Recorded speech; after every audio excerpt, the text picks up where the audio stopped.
Did y'all know rat kings are real? I thought those were lies. I guess not. Hi, I'm Spike. I'm Amanda, and actually there have been no confirmed rat kings. No, there totally have. No, not real rat king. Amanda, there's video evidence of 2 just from 2021. Yeah, but not in the old traditional sense. No, it's literally a rat king. I literally just saw it this morning. Okay, then. It's rats with their tails So tied together in a knot.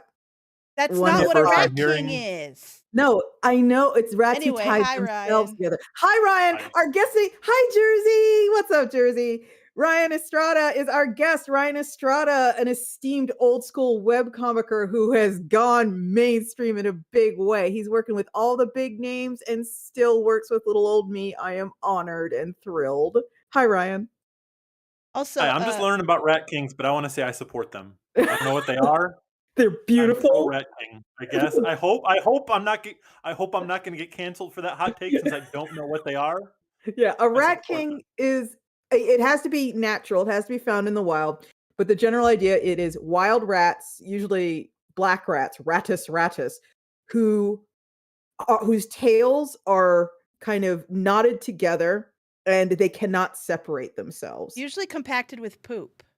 Poop and pee and dirt and sebum and straw and all kinds of nastiness can help tie them together, yeah. But the reason, And here's the thing, they don't form naturally because those conditions don't occur. They're kind of like, I have to link you to this video I just saw because rat kings are real and I know where you're coming from. I totally get it. Until literally a couple hours ago, I also thought they were fake, but apparently they are not. And like apparently squirrel kings are a thing too. I learned that too. Anyway, hi Ryan. As you folks may have noticed, Kel is not here. Kel is previously engaged. They might pop in later, they might not, but that's cool. we're saving their spot and keeping our distance. Yes, exactly. Ryan is in a lion, and we're terrified. We're not used to that sort of thing around here. My pickles were disappointing today. Yes. We were just discussing that. Hate comic. Every time I look at this feed from, like, last week to now, there's more books added every time. Yeah. More books zipping past the screen. Oh, wow, would you look at that? It's failure to launch. Ryan, I think maybe you might have a story in that book. I got a story in there about some nerds. Some nerds? What kind of nerds? Some nerds back in the day, back in the early, back in the early days of technology that kind of, tried to save the world, but ended up inventing hacking and online trolling instead. Yay! And it stars Marconi, doesn't it? The person most commonly Yeah. credited with air quotes "inventing radio." Yeah, credited with saving everyone in the Titanic and what a Uh-huh. big hero he was, and then, I guess he was like the Elon Musk of his time that, like, Oh, all yes. made up all the stories about how great he was, but everyone's like, "No, actually, we all hate him. He just takes credit for other people's stuff and won't let us make anything." And lies, just lies and lies and lies. Then what do you know? Just, becomes a fascist at the drop of a hat, so there you Isn't go. it wild how What? that happens? Wow. Wow. If only we had some modern day parallel to sort of appreciate the context of those actions. If only. Yeah. If only. But yeah, I But this love this that is the story. kinda history I love, like, when I read that, it's not just the, like, inventing hacking, but, like, the fact that the hacking was so dorky, he's Yes. just saying "rats" over and over again, it's just like he's memeing, it's just like that's He that's was what makes me love history, is when you realize, "Oh, these people are all just dorks." yeah. He was using the impact font with with a black bold stroke around it in his heart before he realized he was Mhm. doing it. Just rats, Wow. rats. I'm looking at our Yeah. channel stuff, and 3 days ago, we got a subscriber whose username is asdafasdefargriagurgargdefasdifsaf. As one does. Yeah, I was just marveling at that. Yeah. Yeah, having a YouTube channel has been an interesting experience, but yeah. Ryan, I Yeah. know you're making Occulted with us. I know you made Banned Book Club with us. I know you have been in Failure to Launch, but you've been really, really busy well outside Iron Circus work, haven't you? Yeah, it's just kind of like no one's ever cared about things I made before. Yeah. But now that, like, suddenly people are interested in band book club, and so, like, my whole life I've been used to, like, you pitch 100 things, maybe you get one of them. But Mhm. now it's like I pitch 100 things and I get, like, 100 yeses back. Yeah. I'm like, "I don't know how long this is gonna last, so I'm just gonna take them all. I'll do anything you want me to do. Yeah. I'm gonna make all these books, and now I'm gonna die." You gotta make hay Yeah, while the sun is shining. You never know, you know? That how it yeah. works. That's I got exactly a how it whole is. I'm sitting in front of a whole, table of stacks and stacks of paper from so many different books. That's awesome, though. I mean, that's exactly what you wanted. You're living the dream. Oh, yeah. Oh, yeah. Yeah. So A lot of fun. how are things in South Korea? Because 'Cause you're still living in Busan, right? Still living here. Haven't left my house in a while to see how things are going outside the door because 'cause I'm making a lot of comics. But, yeah, Relatable. things are good here. It's been, you know, it's been weird, politically here with the new, Oh. men's rights activist president Oh, that took no. over, and what's weird is, like, his whole platform was that he was gonna get rid of the Ministry of Gender Equality. The Oh, woman he god. and he hired a woman to run it specifically to shut it down, and her name is Kim Hyun Suk. So, like, mix Mm. whenever I'm looking for information about her book, it's, like, half about Bam Book Club and half about her, and, I'm Ugh. like, "I hope people don't think these are the same person because 'cause they're not." Oh, that's horrifying. Oh god, regressive shit just going on all over the place lately, it feels like. Yeah. Hmm. I guess it's like, the natural pendulum swing of society in general, but it's a pretty shitty swing we're currently on right now, feels like. Oh, yeah. Everybody, everywhere. Everybody sucks. That's the important thing. That's why I think travel is so important. I think it's important to realize everybody sucks. Not even travel, just like awareness of the world. Because I think maybe Americans are more susceptible to something like this than anything else because we actually hear so little about a lot of other countries. Like every once in a while you hear something about the European Union, you'll hear something about China, you'll hear something about North Korea, and you'll definitely hear a few things about Ukraine and Russia, but other than that, kind of Americans tend to have blinders on. And so I think it's very easy for us to develop these ideas that everywhere else everything goes swimmingly and there are no terrible people in any other countries. Not if you talk to my family. Well, okay, yeah, there is a certain kind of person who definitely They just think, assu we they yeah. my the people I come from are the type of people who assume we're the only people getting it right.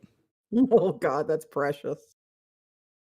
I gotta say though, like, as someone who, like, writes books about periods in history like this, I feel bad for the people who, like, 50, 100 years from now are trying to write about this time. Like, when I'm researching Bam Book Club, like, it's hard to find information because it was illegal to write it, but, like, the things that are there are clear histories of events. Whereas, like, imagine the crap people are gonna have to parse trying to figure out what happened in this time. Like, I since I live in Korea, like, when I wake up, y'all are going to bed, and, like, I'm seeing memes based on the memes of what happened in your morning, and I already can't parse what's going on. I'm like, "You've gone too deep. I'm just out of the loop on this news story. I'll never get it, and I'm done." Yeah, yeah, and Yeah. at the same time too, I don't know if I want to say misinformation is more rife than it's ever been, but it's definitely more easily disseminated than it's ever been. And for all the talk people like to make about, "Oh, enjoy your bubble, ivory tower," as if they're immune to it. It's like, no, I think we've all had a big old snootful of what it's like when someone sort of goes down a road because it's full of things they want to believe, and 10 years later, they have a permanent home in crazy town. Like, they started off wanting to see Obama's birth certificate, and now they're forwarding, like, fucking Sotomayor hung for adrenochrome smuggling at Gitmo articles to their nieces and nephews. And it's something that I'm not saying it never happened before, but I think the road there is a lot smoother than it's ever been, you know? I've said this before on Twitter, but, like, I had a friend here in Korea, a Korean comic artist who, like, I kinda like became friends, and I was trying to like take him under my wing and help him get work, and like I introduced him to Scott McCloud. I helped Oh, him get all these wow. jobs, and like Oh. I introduced him to so many people. I'm working on projects, and then one day he just something switched. He deleted everything on his Twitter that wasn't like supremacist QAnon memes, Oh, and started boy. like using all the contacts I'd help him get to like do pill people. Oh, I had to like then go no. back and like figure out who I'd introduced him to, and just be like, "Hey, just so you know, not involved in that. Sorry. Oh my god, that's Hey, Scott awful. McCloud. Oh, no. Yeah, I Good to sometimes, talk to like you again." I'm really used to that happening gradually, but, honestly, these days, I guess I'm not that surprised. It can happen at the blink of an eye too. Although it's probably, like, cooking, for a while. He just wasn't saying Yeah. anything. It's fucking wild out there. And, yeah, I do think, like, I remember when I was in class as a kid in high school, and we were learning about Civil War stuff, and we spent, like, a couple days on the lead up to just everything completely breaking down, and the southern states seceding, and, open warfare being declared. Like, we were just before that part, and they were talking about Congress and how on the floor of Congress, things were getting completely unfucking manageable, and it, like, got to the point where a northern senator, I believe, not a representative, I think it was a senator, got the shit beat out of him on the floor of Congress by the cane of a fucking southern senator. Like, he just stood over him and beat the shit out of him on the floor of Congress. And I remember thinking, little naive high school me, remember thinking, I'm glad shit like that doesn't happen these days. I'm glad we know better. Fast forward 30 years and I have to fucking watch a bunch of assholes, fucking carry podiums out of the state capitol. The reason I love books like Failure to Launch is that like in my opinion, like the world makes so much more sense, and history means so much more when you realize that all these people you're reading about were just huge dorks. Yeah. Oh, yes. Um, that like one of the most life-changing things that ever happened to me was when I read Gandhi's autobiography. Has anyone ever read that? I No. haven't. Okay, well, I was actually living in India. I actually slept in Gandhi's bed, like a house that Gandhi built with his bare hands. Like you can sleep there for $5. I slept in Whoa. his house. I met people who knew Gandhi, who Holy had shit. worked with him in life, and I learning all of this, and then like I got a copy of his autobiography there, and I was reading it on the train. Now Gandhi's autobiography, like the first half is just stories about like his growing up and like what a dork he was. Like one of my favorite stories is like when he first started working, all his coworkers invited him to a brothel, and he Mhm. didn't want him to think he was a dork, so he said yeah. Then Mhm. he went in the room and just said to the woman, "I don't want my friends to know I'm a nerd, so can I if I pay you half, can I just, like, sit in this room until they're done and walk out and pretend like we did something?" And she beat him up. And I'm like, I can't wait to find out how this dork becomes, like, this man, like, Uh-huh. myth. And then halfway through the book, he goes, "Then after that, I did a bunch of stuff. You probably already read about it. I don't wanna write about that. Instead, I'm gonna talk about all the various diets I've tried and their, effect on my bowel movements." Then for like a Yeah. 100 page, Gandhi describes what he ate and what it did to his poops, size, consistency, color. And I'm like, this dude was a dork his entire life. He never stopped. That I actually, yeah, I remember, like, one of the few things I do know about Gandhi among, there's a bunch of distasteful stuff we don't have to get into, but one of the few things I do know about Gandhi was he would greet people in the morning, "How was your bowel movement this morning?" oh yeah. So this apparently was a lifelong preoccupation. So to me that's inspiring because like man did great things. You can Yeah. be a complete dork and also a bad person, Yeah. uh, and you can still do great things. So Oh, you yeah. know, I think that's inspiring. Yeah, I think demanding sort of ethical purity, from your air quotes hero figures or whatever they are, is like a sign of extreme emotional immaturity. Because, like, I remember a few years ago when BLM was really, really kind of rising to the top of awareness. And every once in a while, someone would like try and drop this bomb, like, MLK cheated on his wife. And it's like, yeah, yeah, I do know that. And it's just like one of those things like I'm aware he wasn't a perfect human being. I'm aware he's not up for sainthood. That doesn't mean what he did was not meaningful somehow. It's like you found a flaw. That does not make everything else he did for the rest of his fucking life no longer valid. Like, are you aware you are thinking like a child when you do that?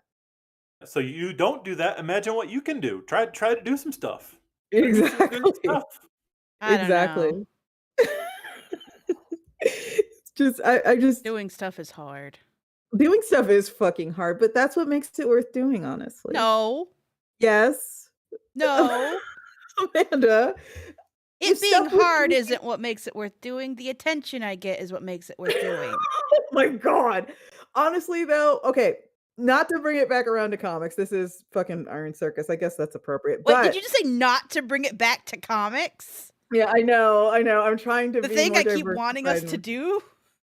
How alright, dare you? there's actually, you know what? Hold on. So I don't mess up, let me really quickly everyone go to blickada.com, BLIKADA.com. There's a page in Blickada that took me way too fucking long, but because it was so goddamn hard, I really love it, and it is page 28. If you scroll down, it's still on the front page. I love page 28 with all my heart, and because it was hard, it was worth doing. That is all. I love it. It is the burning building page. I think it's because you got to where you wanted to be. Sometimes things are hard and you do them and you are tired and it colors your entire opinion of the thing you did. I Maybe. have I had don't projects where I worked really hard on them and people like, "Oh, I really like that thing." I'm like, "All I can remember is how I didn't sleep." Yeah, but it's always nice to sort of push yourself, you know No, what I it's nice. mean? I know. I'm being a weirdo. You're being a Um, I'm weenie, being a yeah. weirdo weenie. But no, Mhm. it is nice to challenge yourself and it is satisfying. But at the same time, sometimes things being hard just makes them hard. That's honestly genuinely true. Yeah, some things are I've hard been and they trying to aren't make worth a lot of my workflow easier. God, fucking tell me about it. Ryan, can you, like, fucking sympathize with that? Like, there's this constant balance I'm trying to strike where my big problem always, always, always has been I'm super fucking slow. I'm just, like, slow. Whenever I'm drawing anything or writing anything, I'm just slow. And that's gotten worse since 90% of my time these days is taken up with Iron Circus admin, so I'm slower than usual. If I get 50 comic pages out in a year, I consider that a massive victory, and I haven't done that for a while. But at the same time, like, I want to, like, kind of find this balance where the pages don't take so long. Like, if I could just go so much faster than I could turn out more shit despite having all these admin duties, but I've never been able to, like, really speed up. I just get so slow on fucking everything. I'm a very slow artist. That's what I'm doing because I'm drawing the next book with Hyunsuk, and Mhm. it's just I'm very slow at it. But like my thing has always been like I don't force myself to draw faster or draw when I don't feel like it. Like if I always say if I wake up and I'm like I don't feel like drawing today, I feel like binge watching a show I hate on YouTube. I will binge watch the show I hate on YouTube, and sometimes that'll last 2 weeks. And then because I've let myself do that, then I'm like, man, I miss drawing that comic, and I'll get back to it, and that's when I'll like fly through pages and not even realize it because I didn't force myself to do it.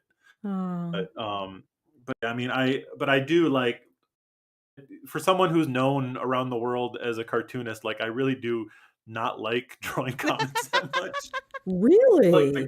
it's like the grunt work that I have to do to like so people can see what's in my head, kind of Oh, I love like drawing comics, though. like like with the book I'm working on now, like when there's like a month break between like when I'm waiting to get feedback, I'll like my whole recent thing is that like I'll try and get a whole other project done in that space, and like one of the couple of the recent times I just like wrote a novel in that month, and then I'm like I finished my novel and I'm like wait a minute, so it's just done? Like Mhm. I don't have to thumbnail it, I don't have to pencil it, I don't have to ink it, I don't have to color it, I don't have to lay it out. Mhm. This is amazing. Yeah. Yeah, I wish I had more time for scripting stuff for other people too. One of the things I wanna Meh. do I know, one of the things I Meh. wanted one of the things I wanna do 2023 is do the last chapter of Iris and Angel and give it to Amanda, and then we could collect that and We actually draw do those something. dorky freaks. Dorky freaks, the freaks, the capital F, dorky freaks. Yeah, I just, oh God, but I'm fucking dying. And I did the dumbest shit ever. And I decided, hey, I don't have time for one comic. I think I'll just make two. An idiot. I mean, you're doing it though. Yeah. How many comics are you working on right now, Ryan? I'm working on illustrating myself. I'm working on two other books with Hyunsuk at the same time. Okay. And I'm of course working with Axer on Student Ambassador 2, and Silver then a whole City, bunch of sure. novel stuff. Yep, Silver City, and then Culted is just about done now. Yep, And then yep. all the other stuff is novels and whatnot. Oh, Trying to did you get off get the ground. the email about the cover effect? Oh yeah, oh yeah. Yeah. Oh, I Glow in hope the you dark. approve. Hope you approve. Oh heck yeah. Heck yeah. Yeah. But yeah, oh my God. I just honestly, one of the things I think, all right, here's the thing. I know this is so like grass is greener bullshit. I absolutely know that. I know I'm full of shit when I say this. I know All right, I'm that. getting comfortable so I can judge you Yeah, I know appropriately. at the end of the day, my personality would not allow for this to be a thing because I'm not geared to do this. But there are times, like especially there are times when I'm like literally up at 7 o'clock and then it's like 9 o'clock at night and I'm still working and there are still emails I have to send. I have these elaborate fantasies where I'm 10 years younger, and because I'm 10 years younger, I sort of started trying to do comics at sort of the advent of Patreon. And I just put myself on Patreon, and I got up to, like, $3,000 a month, and that is just, like, where I stayed for the rest of my life. And I just, like, dream about having just this little Patreon and only making comics and never founding Iron Circus and never publishing anything in print and just waking up every day and making a comic page, and that's all I do. And I know that wouldn't fucking satisfy me because that's not who I am, but it's like some people dream about just saying fuck it and buying a farm in Maine. You know what I mean? Like that's what I dream about. I know it's stupid, but Where I'm at is like I've been trying to focus on the things I do fast as an artist, and like not trying to learn to color. Like I mentioned it before. I've kind of accidentally become a colorist.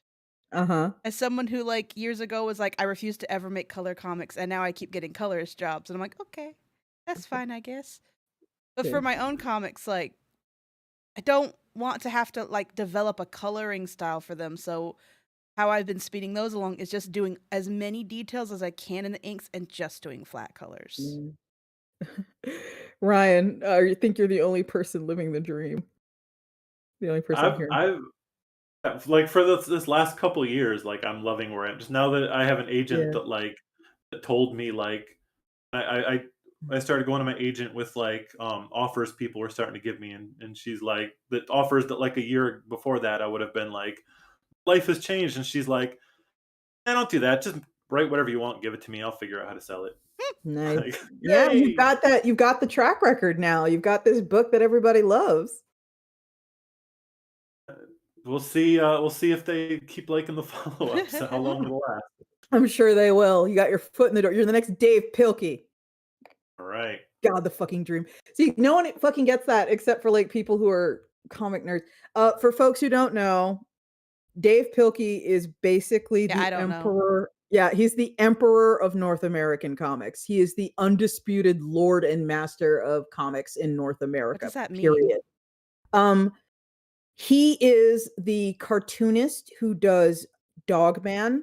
It is a series of graphic okay, I novels. know who you're talking Yeah. about now. Yeah. He individually books that say by Dave Pilkey on them are far and away. He is the best-selling. Captain Underpants guy, right? Yeah, I don't think Captain Underpants Yeah, guy. yeah, he's Captain Is he? Underpants. Okay, he's Captain Underpants too. But he Dogman sells is a spin-off. 5 times the books as whoops, there goes my mic. 5 times Spike, the there she number. goes. 5 times the numbers of books as the second place person. Like it's insane how much he personally sells. I heard somewhere that his books comprise 12% of the entire graphic novel market in North America. deeply, deeply crazy numbers. And keep in mind, when I say all this, feel free to fact check me. That shit's in BookScan. You can look it up yourself. And secondly, those numbers, those BookScan numbers, do not include sales at Scholastic book fairs, which is where real fucking money gets made. So, yeah, he's just. That's where I used to buy the funny shaped erasers.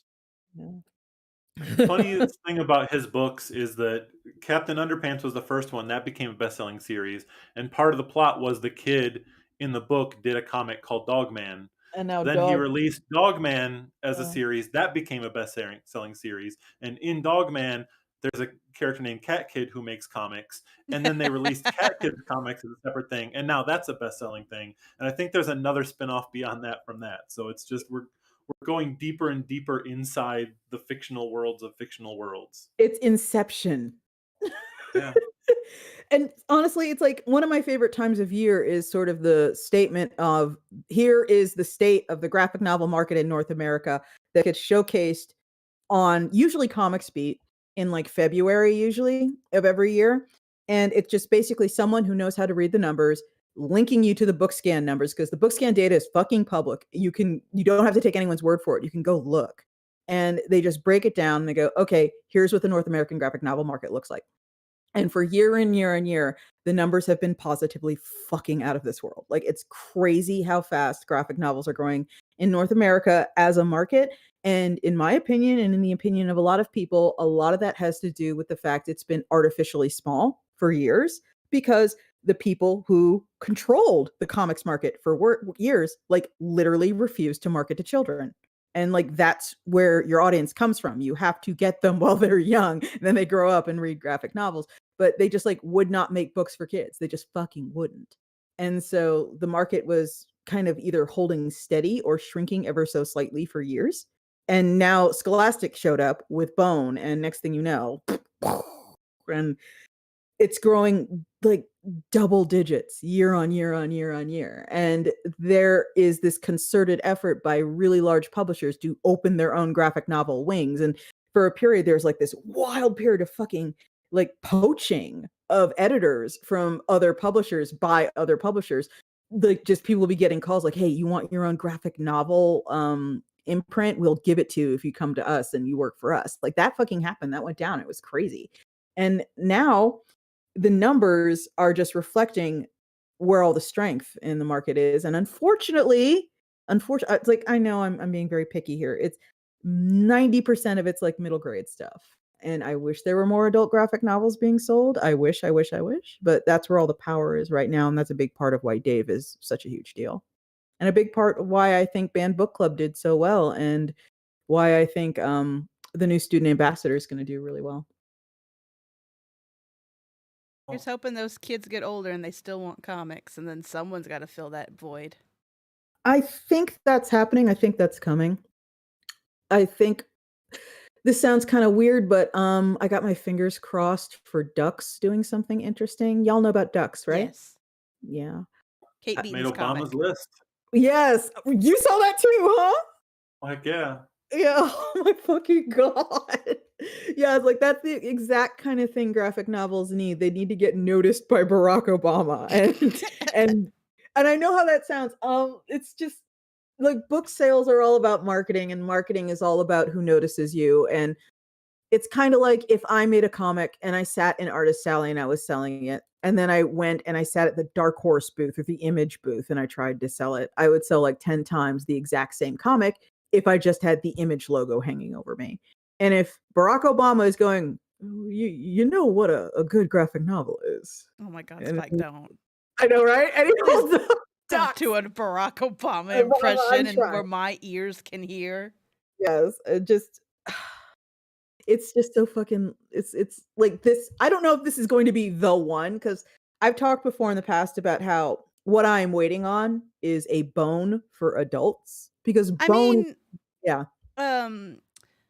I would argue Lore Olympus is making a lot of headway. I don't know. I mean, I'm not trying to be a negative Nancy, but I have not heard a ton of like. Okay, here's the thing. I have nothing against Lore Olympus. but I don't know if it's got the legs to kind of get where it needs to go to become the bone of adult graphic novels. You know what Okay, I here's mean? also the thing. Maybe I'm misunderstanding. I've never read Bone. I don't know what the bone of graphic novels means. Oh, it's not about This content. It's about basically just I sort didn't of like, assume content. I yeah, just it's about capturing the attention of people with something new they've never seen before. again, Yeah. I mean, you could I could be completely fucking wrong. Lore Olympus could I'm talking absolutely about be like the wrong. numbers it does, the Yeah. audience it's tapped into. It But is a does it do more those numbers in print is the question. it I don't know what its sales numbers is. I just know it gets big fat ass books in Barnes and Noble. Yeah, yeah. I mean, there is that. That is worth noting. I don't But know how well theirs are gonna do, but it has billions of readers. yeah, but So at the end of the day, the print market and the webcomic community are two different things. And while I'm not saying one is better than the other, like the book market is very much its own thing and very much kind of preoccupied with what you could argue is like this antiquated model of marketing, promotion, and notoriety. And Barack Obama name dropping a book is worth 10 million readers on Webtoons to certain people. uh-huh. Any thoughts, Ryan? Yeah, I mean, just like and anytime I've noticed, like, like banned book club making a list like NPR or something, like Yeah. just me being able to say NPR in the context of a book, even if people didn't know NPR's book list existed before I said that sentence, like it means something to people. Oh, abso-fucking-lutely, absolutely. We just had a big thing go down, Iron Circus book 2 Iron Circus books made the graphic novel table, excuse me, recommended reading list for adults, and that means, like, nothing to a whole bunch of people, but what's going to happen is a bunch of librarians out there are going to get newsletters, and the new newsletters are basically going to say, "Hi, we're the American Library Association, and we strongly recommend you have the following books in your library." Blah. And 2 of our books are going to be on there. And as a result, 1,000 libraries or so are gonna be like, "Oh, we should order a couple copies." And, like, that matters a lot. And that All is I'm gonna say, like, I yeah. know that I don't think Lore Olympus is doing what Bone did. I just think it's kind of like the crossover to pull people into comics who might not have been interested in comics before. Like, Yeah. it is the first comic that I have had YouTube videos about it be recommended to me that was not manga Hmm. or manga, I guess. Manga or manga. Yeah, Gotcha. it's pretty much the first one when YouTube's like, here's someone reviewing this comic, and it's like, wait, you've never recommended me a comic review. What the hell? Hmm. That's So interesting. Yeah. It's yeah. like and I know I am not sitting here diminishing, especially not in the presence of Ryan Estrada, resident of South Korea. I am not sitting here diminishing the power of the webcomic whatsoever. Like I am aware that quite frankly, North American comics in general, like after middle grade, I am of the opinion it is dropping the ball in the print sphere. Oh, And a lot of absolutely. those readers then just move online and they just become readers of Tapas and Webtoon, like religious readers of Tapas and Webtoon. And I think that is something that doesn't necessarily have to happen. I think that we're going to, once again, this is where my whole we need a bone thing comes from, where I have said this time and again, large corporations are enormous cowards in the sense that they don't want to experiment and they don't want to try anything new. But those enormously cowardly large corporations are full of people who are fucking dying for a chance to publish Look, adult graphic novels. I've said it before and I'll say it again. The Mhm. easiest thing to do that would make so much goddamn money that they're too cowardly to do is to make graphic novel adaptations of pre-existing best-selling romance novels. You know what? I have actually been thinking about that. Like, people will It's eat the gobble that up. yeah, the startup would be pretty expensive, but it would certainly be something worth considering. And people like misinterpret what I mean when I say I'm like, I no no no. You draw faithfully, draw that well, that buff Highlander Scottish guy in his kilt and the ladies with the bodices, make it period accurate. People will go nuts. You know what else I've been thinking about? And it's something that somebody else gave me the idea of. The creator specifically, I will remain nameless. But for a while there, before I considered costs, I was pursuing something that I was hoping could be a line of books. And tell me how weird and completely off kilter this sounds, folks. Um, I was thinking, wouldn't it be interesting? And this was inspired by the creator coming up to me going, "Hey, I don't know what you're capable of, but I would really like to do a graphic novel continuation of the last Human Centipede movie. Do you think that you could talk to people and see if we could make that happen?" And I emailed the Human Centipede people, and they seemed interested, and it was eventually the money that made it not possible, but wouldn't that be an interesting thing if, like, there were popular movies, maybe specifically horror movies or thriller movies, and they had graphic novel continuations or components or expanded universes the same way Star Wars and Star Trek have, like, expanded universe prose lines. Don't you think that'd be cool? That does happen What Fight Club sometimes. 2 did. Say what, Ryan? Club 2, Club 2? official sequel. Fight Club. Oh, that was a graphic Official novel? sequel. Yeah, the official sequel to Fight Club was a graphic novel written by the author of I Fight Club. never knew that. There's a bunch of like TV shows and animated shows that got continuations in comic series too. Yeah, I think that would work especially well if there was like, The Craft: subtitle or something like that. I think that'd be cool. That's one of those things like I don't have the fucking money for that. Like period. I just don't. But if I had like all the wheels were in the right spots, if all the planets aligned, that could fucking tear up Backer Kid, don't you think?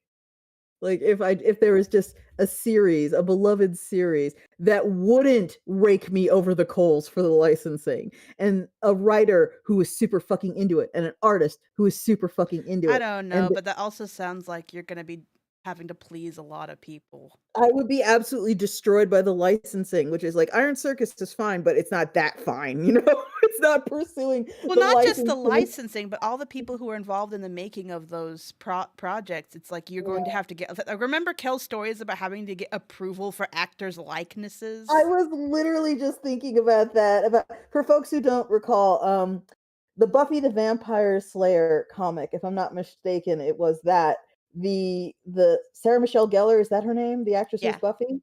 Yeah, she had to personally approve the pages that featured her likeness because she didn't want to be drawn ugly. So was yeah, like, Kel was limited to the actors who said, "Yeah, you can draw us. It's fine." yeah, yeah. But I was just like, that's one of those things I think about where that is. I know you're describing this, and this is I've never felt less enthused about an I idea. I understand, but I think about like, oh my god, I think that would go over really well. Like, if I was going to make a comic about like, oh god, like here's the thing, I don't think this sort of thing, like right now, the graphic novel market, it's huge. It's not huge. It's bigger than it used to be in that sense, but it's a ridiculous drop in the bucket to compare it to prose and especially to compare it to non-book stuff, which is why companies like Disney kind of don't give a shit about comics. They like just don't, because the entire comics market is something they can make in a weekend at the box office. It's literally too small potatoes for them to ever fuck with I mean, they ever, make ever, graphic ever. novels. They license stuff too, though, They which have shows original stuff too. they do, but they're not like, they're not all in. They're not like I'm just super. saying they do make graphic novels that are original and not based on pre-existing IP. Yeah, but I'm just saying, but it's like that kind of thing. I don't think I could justify the cost Yeah. of the license to do something like that. Like, I think that if there were like a graphic novel series of Life on Chewbacca's Planet, whatever the fuck it's called. What's Chewbacca's Planet, everyone? Like I would know that. Ryan, what's Chewbacca's Planet? Ashik? Something like that? I don't know. Might be the only thing. I don't actually like Star Wars, but I think I've seen that it's called Kashyyyk.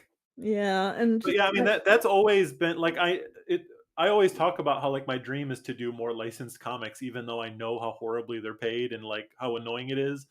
Just because Mhm. like I love I love the challenge of, especially not even like things that I love. Like my dream is to do a licensed comic of something that like has no right to be good. Like Mhm. why would you make a licensed comic of that and like figure out how to make it great? Like that's the challenge that I want in my life. So if you ever find that like perfect bargain basement licensed property, like people know of it and it could Yeah. like sell, but like Oh what would you man. do with it? I'm the guy who will be like, I'm obsessed with figuring out how to make this work. Let I me will let fucking me wholly let me that. let me fix the slight problems with Jupiter ascending. You know what? Honestly, Make it maybe. sing. Maybe. I don't see why that wouldn't work. Also, But give me Kim Possible. Give me Kim Possible. Give me Kim Possible. Let me continue it. God, Give me I Kim I Possible. so can you imagine what that I would have cost? a I have one that I've like written just for fun that like I desperately want to make a licensed comic about John Wick's dog. Oh my The god. second dog, like in the second movie, he gets a dog and he leaves it at the hotel while he goes through the whole movie. And I want to make a comic about what was going on with that dog at the hotel, and like everyone is terrified of the dog because they don't want to hurt it because they know what happens when you mess with John Wick's dog. Like Feed the Kitty, like that Chuck Jones cartoon, but with John Wick's dog. That's one of my dream projects. So it's like John Wick's dog is just happily traipsing through the hotel restaurant, eating off people's plates while people are just white as sheets and trembling in terror, not wanting to stop it from doing anything. Yeah, basically, and then like an all-out war, and there's bullets flying everywhere, and like the concierge is like, it's all about the concierge trying to keep John Wick's dog alive in the middle of a gang war. Yeah. Oh Yeah, that's god. my dream. That's I've been lucky with all the licensed comics that I've done that they're all Mhm. about like how weird you can make it, like when I did Popeye and all that. For like those are things where each week it was a new artist, so I got to get really weird with it. Like the Mhm. Star Trek comic I did two comics for Star Trek, but because they were like nonfiction stories about people's real experiences with Star War or Star Trek, I got to I got to do all the licenses, but like no one bothered to be like, since it's not canon, no one bothered to like check if it's okay. So I just draw them as dorky as I want, and that There's was a fun. No, there's I've never had that whole thing of people breathing down my neck about the a property. The thing about comics right now too is, people have this really weird outsized idea of how things are going on now, and a big part of that is sort of how do I put this? Like, Disney has fucked up a lot of things for a lot of people, and they have indirectly fucked up comics a lot. And when I say that, comics has always had sort of carpetbaggers who don't really give a shit about comics. They're just here because they think they can make money. They had that back when comics made no one any money ever. But now people think that they're fucking space geniuses because they go and see a Marvel movie and they go, rub chin, rub chin. Marvel movies used to be comics. And so Marvel movies make $1 billion. So if I make a comic, maybe one day I too will make $1 billion. So clearly I need to go make a comic. And so there are more of that kind of person in comics than there've been in a long time. And they aren't always useless idiots. Sometimes they work for very well-funded production companies. And they are out there really fucking up what everything costs. Like back in the day, if you wanted to make a Barbie graphic novel, you could probably get the license for not that much, because people are like, "Comics, they still make those? Okay, I guess." But these days, if you wanna get the license for everything, everyone thinks that you are, step 1 of a process that will make you a Marvel movie, and they're all like, "Okay, well, I'm going to need 75%, and also going to need this, and I'm also gonna need that." It's like, "No. No, fucking no. No, graphic novels are still basically nothing. They're basically a drop in the pond. The licensing amount you are asking for, the percentage you're asking for is literally unworkable. Like, stop acting like you're going to be the next big film. 99.9% of comics do not become films, Shouldn't. and they shouldn't. Yeah. Matt is in the chat saying, Jesus Christ, actually do the Jupiter ascending one. Seriously, I'm telling you, the Wachowskis entirely wanted that glorious mess to be start of a multi-story franchise. You wanna draw it, Amanda? Huh? You wanna draw the Jupiter Ascending I comic? want to draw and write it. Yes, yes. I'll message the Wachowskis tomorrow and be like, "Hey, can Amanda Funny, can Amanda funny. draw can Amanda draw the Jupiter Ascending I'm comic, just please?" saying, give it a little like anime flair, tweak some character ages, really go ham. Barking It's gun. golden. Spike, It's look, golden. we only have our check marks for like another month. So while you can get into everyone's like verified like inboxes, just start Yeah. messaging everybody that has the IP you want. Yeah, just being like, "What's up?" Yeah, After yeah, I think that, we've talked after about BT this clear, Jackson. on the fucking, podcast before, but every once in a while, I'll just be like, "Fuck," because I'll notice who's following me. And it's like, maybe I should do something with this, but maybe they don't want me to bother them. I won't bother them. I don't think I should bother them, but at the Don't same time, they're bother like people. Leave over there people be. faving my shit and, like, following me to co-host, and it's like, "Shit." They're following me on they genuinely like me. They're following me on co-host. What the fuck is happening? Maybe I should message them. But yeah, Leave them yeah, be. Let them I enjoy know. the internet. I know, right? Like, I don't wanna be that fucking This is their person. downtime. It actually makes me think of, does anyone remember Clubhouse? Anyone? No, of course not. That is a very generic like title. What that could be a lot of things. What are you talking about? Clubhouse was an app for about 3 seconds, and Ah. it was basically I think the best way to describe it is, like, if Reddit was a series of chat rooms.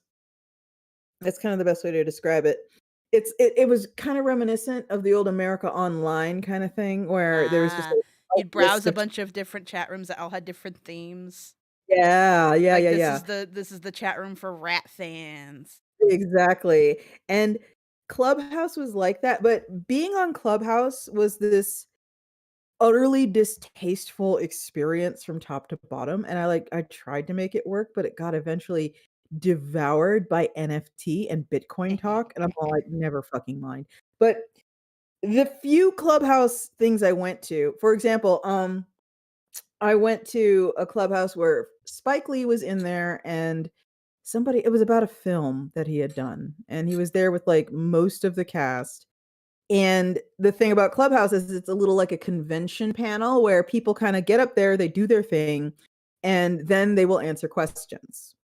And I kind of got a taste of what it must be like to be in Hollywood because, like, every question was sort of that dreaded, "This is more of a comment than a question" guy, but also they clearly thought this moment where they had Spike Lee's ear for 30 seconds was an open door that they had to launch themselves through while they could.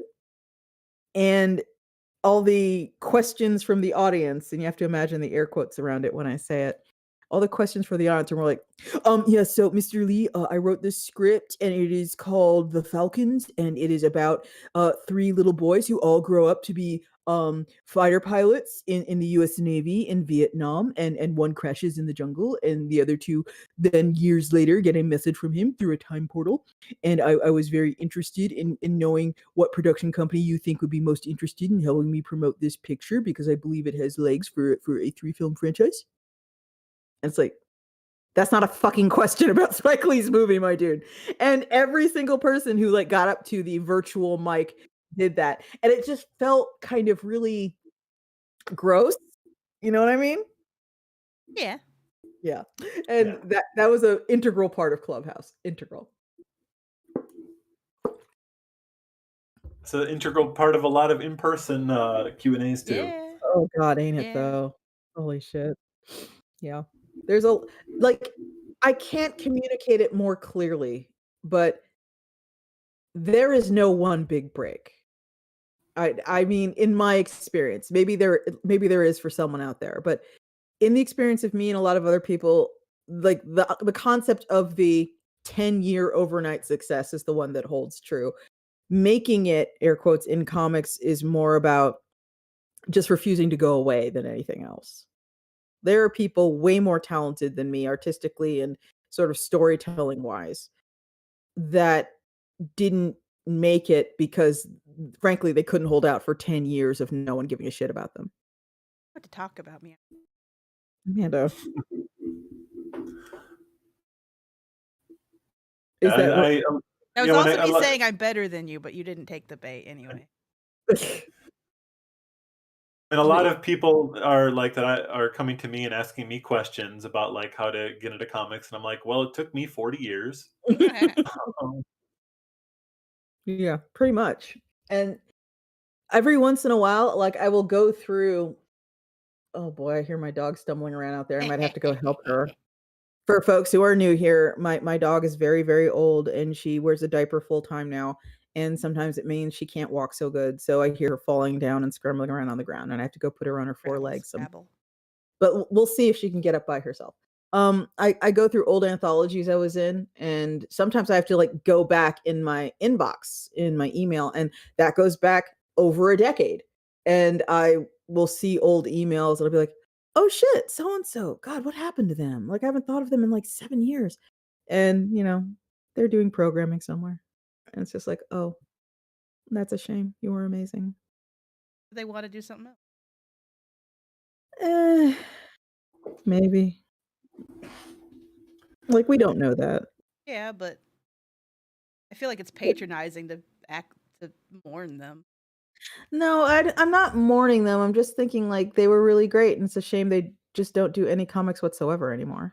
Yeah, it happens though all the time. Yeah, but it's still sad. It's I sad when it happens. guess it's It is. sad. It can be sad. It can I'm be sad if sad. they're sad about it. Yeah, well, I don't know because literally. Exactly. I mean, that's what I'm saying. It's like hard to Yeah. have feelings about it.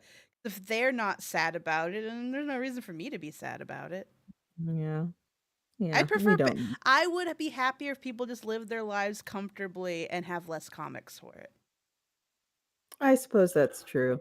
I mean, I'm sure, like, looking at all the comics I've made over the years that, like, I put years of my life into and then released and no one cared about, I'm sure those look pretty sad to a lot of people. Oh, I They're like, "Oh, look how much work he put into that. Nobody's read it." Aw. yeah. But, My whole I'm happy I made them. I enjoyed it. yeah, not to sound grim, but I Oh have wow, had you being grim I have on had the the Geek equivalent of a Show? midlife crisis, and that's kind of where Blackotta came from, where it's like, I have to finish something that's long form. I have to finish a long form comic before I die. Just one, just one. And that's why Blackotta kind of exists. I just need to finish one long form comic. I don't care if it's shit. I just need to finish one, I mean, I've been consistently doing comics well after you stopped, and I still haven't finished a long form comic. Yeah, but you've been Sometimes you just busy. don't. Yeah. I just I just keep you know, getting I other littler comic jobs, and that's good. yeah, But the thing that scares me, and this is gonna sound like I'm way up my own ass, but just, like, indulge me for a second. no. There is a art historian. Let me see if I can't find his name. His name is slightly difficult for my American ass. Let me find him. Um, me loudly typing so everyone knows what I'm doing. Okay. He's a British art critic, and his name is Waldemar Januzak. Waldemar Januzak, I believe it is. And I like him because he's just fucking he takes no prisoners when he talks about art. And one of the things he talked about is Leonardo da Vinci. And everyone's gonna be like, shut the fuck up. But like sit with me on this. Oh, I'm I eating a was wa- pickle. I was watching a are the pickles disappointing? They're still pickles. Okay. And I had one Um, sitting on my desk, so I'm like, you know what? I'm gonna eat that fucking pickle. I won't judge you. But Leonardo da Vinci, when you hear Voldemar talk about him, it's like fucking brutal. And one of the things he focused on was so here's Da Vinci. Everyone recognizes the Mona Lisa, but not because it's particularly great. I mean, it's fine, but is it worth 13 years of Da Vinci's time? Fucking no. But that's the thing about Da Vinci. It's honestly a miracle he finished it. He doesn't finish anything. He noodled and noodled and noodled on the Mona Lisa for 13, 14 years. This is just some merchant's fucking wife. He never actually turned over the painting because he just noodled on it for the rest of his fucking life. He never finished anything. All his greatest proposals never came to be because he couldn't fucking do them. Half of his shit is just half finished sculptures. He proposed this big sculpture of a horse and it never happened. He did this one fresco. It started falling apart the minute he did it because he was experimenting. Half the shit he did is just sketches. You ever wonder why it's just sketches? Because the bitch never finished nothing. And I was like, sitting there listening to this going, oh God. Oh no.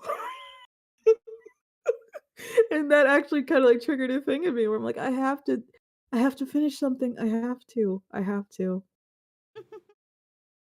But also, like, you get faster by doing. Yeah, Ultimately. that's yeah. And I have to say, hey Ryan, do you work in a clip studio paint? No, I work on paper like an old Nope. man. Ooh. I've Ew. never been able to like, I've tried to work digitally and I just can't do it. Ew. Are you This saying is us like you?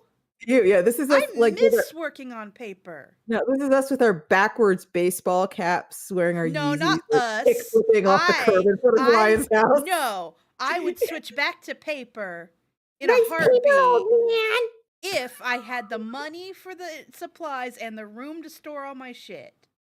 In my tap out t-shirt. Nice paper, old Do not man. lump me in with you, Spike. I would Go get love to some return ink, to the embrace of Grandpa. paper. Go get some ink, Grandpa. And grind off the curb on my way to the 7-Eleven. The book I'm working on right now, because I can't work digitally, I'm working on paper, but also it's like it's another story of Hyunsuk's friend. So like there's a whole chunk of the book where like every panel there's like 13 characters in it Mhm. because like her entire like graduating class is hiking together. And so like I need so much size to get that much detail that like each page is like a foot and a half high. Oof. I should Oof. really learn to work digitally, but I can't do it. Yeah.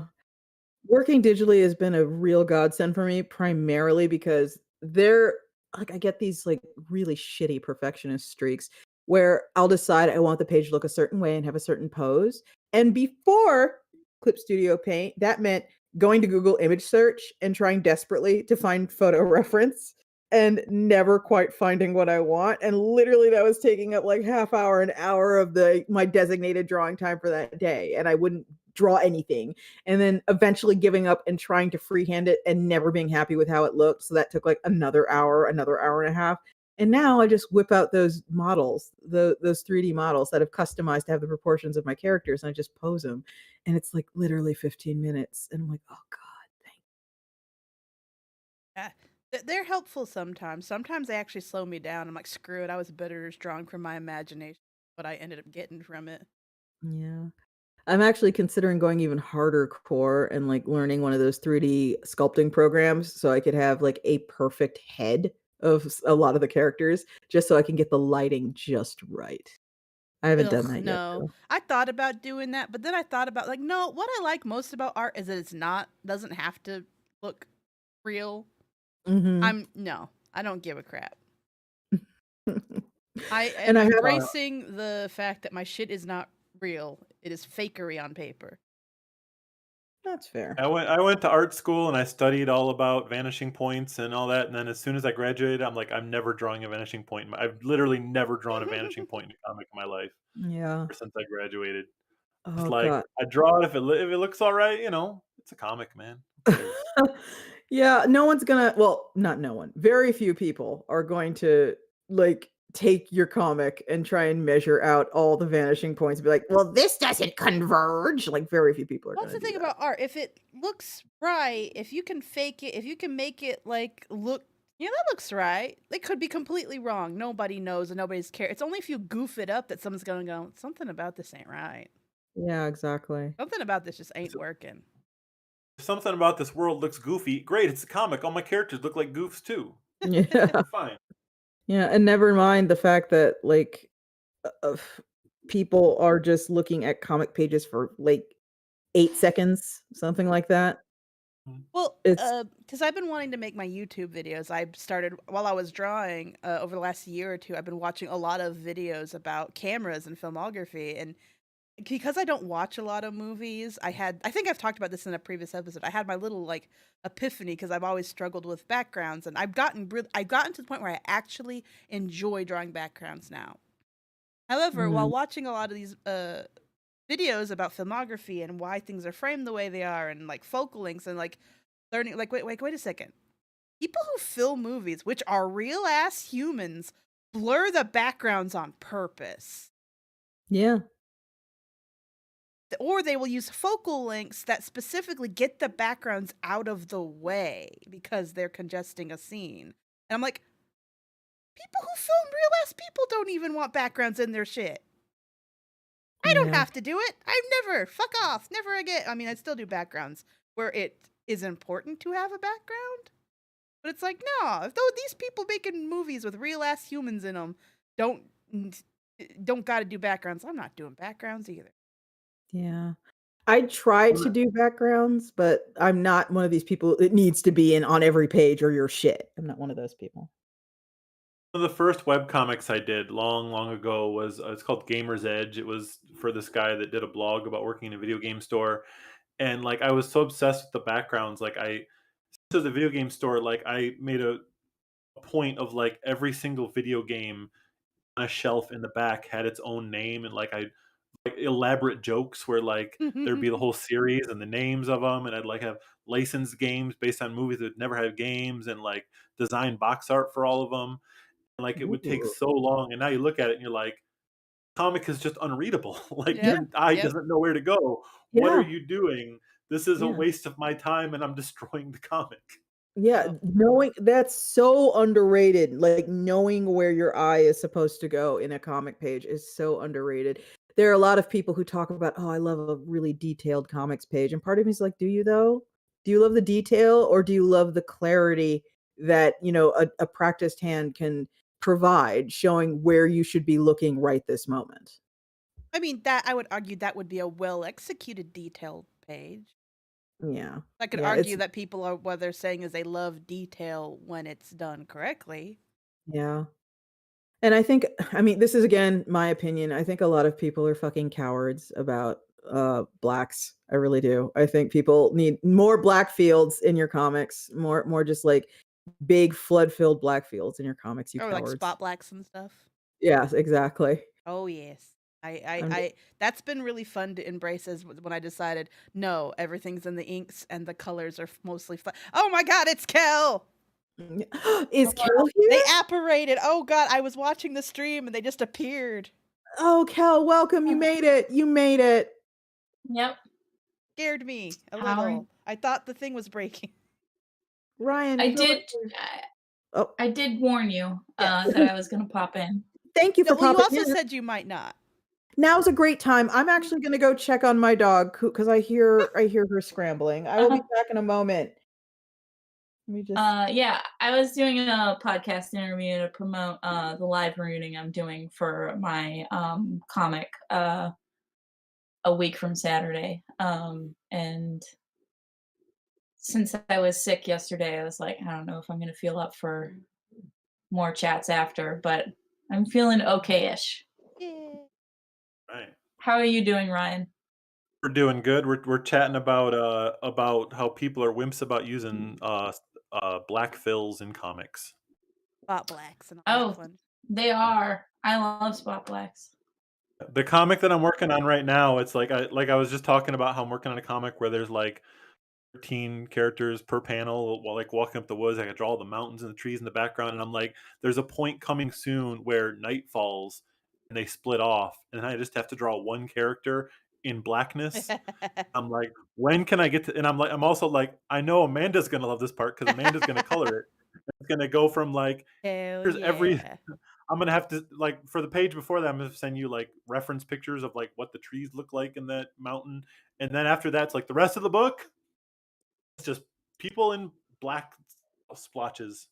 Hell yeah.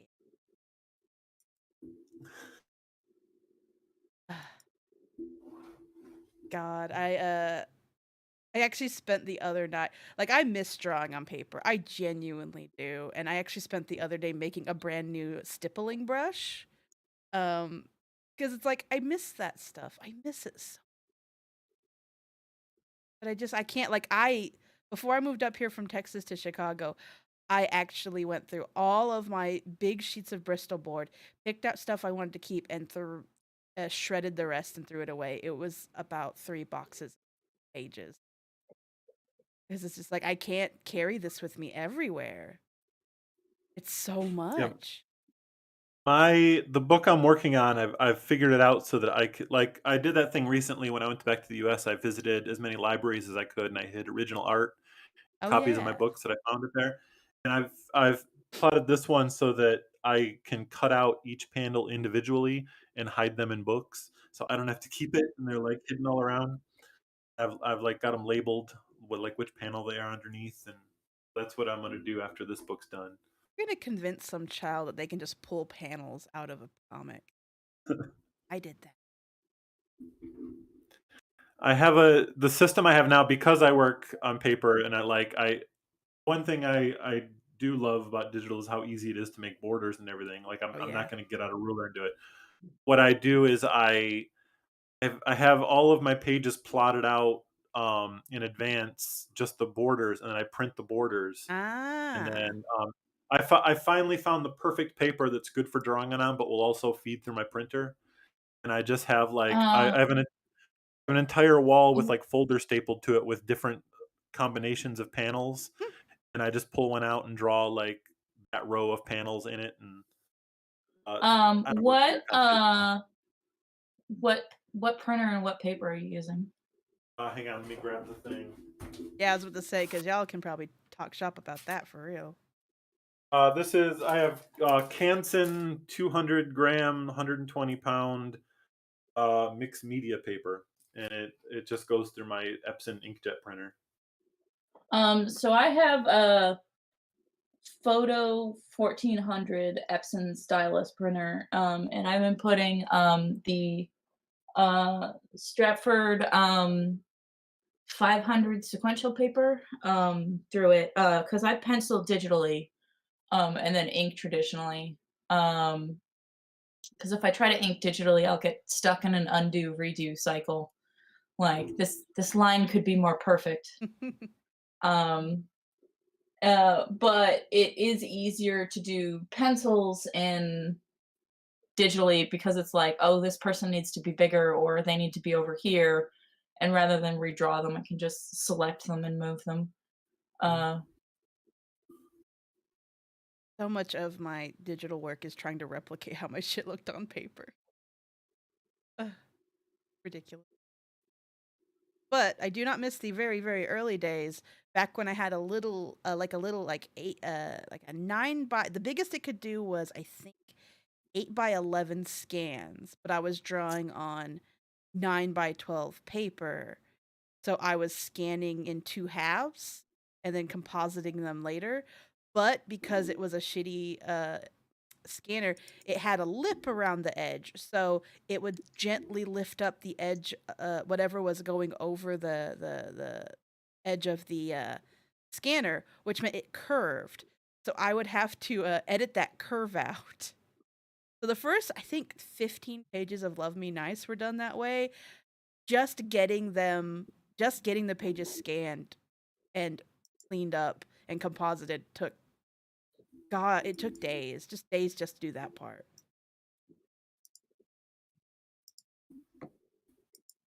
I do not miss the. no. But yeah, now I have a lot of rules about like how many times I'm allowed to undo. Um, and I also have a third monitor which keeps my stuff displayed at the size it's going to print at.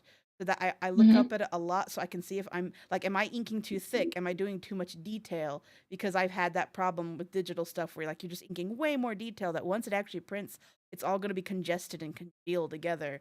So by having that print size preview always open for me to look up at, I know how close together and how tight all my inks are gonna be. I used to like when I back when I was teaching before I went back full time as an artist. Like I would just like be sketching all day, and it would like my digital work is a lot just like collaging, and there'd be times where it'd be like I would look down like I'd been doodling on the corner of some kid's homework that he turned in, and I'm like, oh, that's better than the one I drew in the page. I'd like tell that kid he can't have his homework back, and I'd take it home and scan it, and then like erase what's in the panel and put that in there. So my process has always been like very messy, like whatever paper's around, and I'm trying to solidify now and actually make a system for this. Whatever works works. What's kind of like there's the in photography people always say the best camera is the camera you have. Yeah. I feel like that's the same way it goes with like a lot of art supplies. Like the best art program is the one that you have. The best pencil, it's the one you have when you need a pencil. The best brush is the one you have when you need a brush. And yeah, you can get really specialized, but like when you need to draw something, sometimes the best thing is just what you got. And like the thing that makes another pen or pencil good is it did that thing you liked that time, Yeah. and it made your image look like that, and then any other thing you use, it can't make your image look like that. so it's going to feel Yeah. wrong. But if you had never used that pen, your art would never need to look like that. Well, it's also the idea, like, let's say, like, you are at a venue and you want to draw something, and like all you have is like a mechanical pencil. Are you just not gonna draw because you don't have your favorite brush? Then nothing gets drawn. You know what I mean? Like nothing is going to get drawn in that moment just because, well, I don't have my favorite brush. And it's the same thing with like cameras, where people always say the best camera you have is the one that you have. So like if you really want to get this photo of this great moment between you and your friend somewhere, and all you have is like an old shitty phone camera, it's like, who cares? Get that photo. That photo's gonna be special even if it's crappy. Right on. So it's like you don't need to have the best camera to capture that moment. What matters most is that you capture that moment. And I think the same Mhm. can apply to like art supplies and whatever you're drawing with. It's more important that you just use what you have. And yeah, you can advance, you can learn more tools, but like if you get your start in ballpoint pen, go do it. That what matters is that you're doing it. Yeah, keep in mind one of the best-selling, books recently is My Favorite Thing is Monsters, and that was all ballpoint pen on lined paper. Yeah. Yep. Yeah. Yeah, I think they're underappreciated. So good for hatching and shit. Ugh, they're yummy. Yes. They are so So, yummy. it's admittedly a long time since they've drawn on a ballpoint pen, but yeah, I remember liking them a lot. I have a little journal that I still sketch in. I prefer number 2 pencils, though. But they're great. I like those number 2 mechanical pencils that Oh, yeah. you twist the bottom, so you're not clicking them, you're twisting them, because then you can get the lead to be long enough that you can do like shading, like if you're using the side of your pencil. Yeah, I mechanical pencils were my go-to Oh, before I yeah. went fully digital. I loved mechanical pencils. That and Winsor& Newton Series 7 double 0 and 0 size sabled brushes.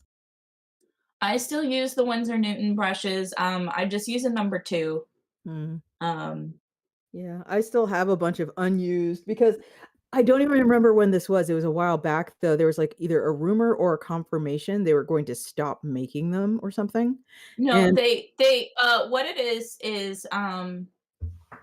the sable hair was not properly documented, so it could not be imported into the US. Ah, And they still haven't resolved that. God, So I years have later?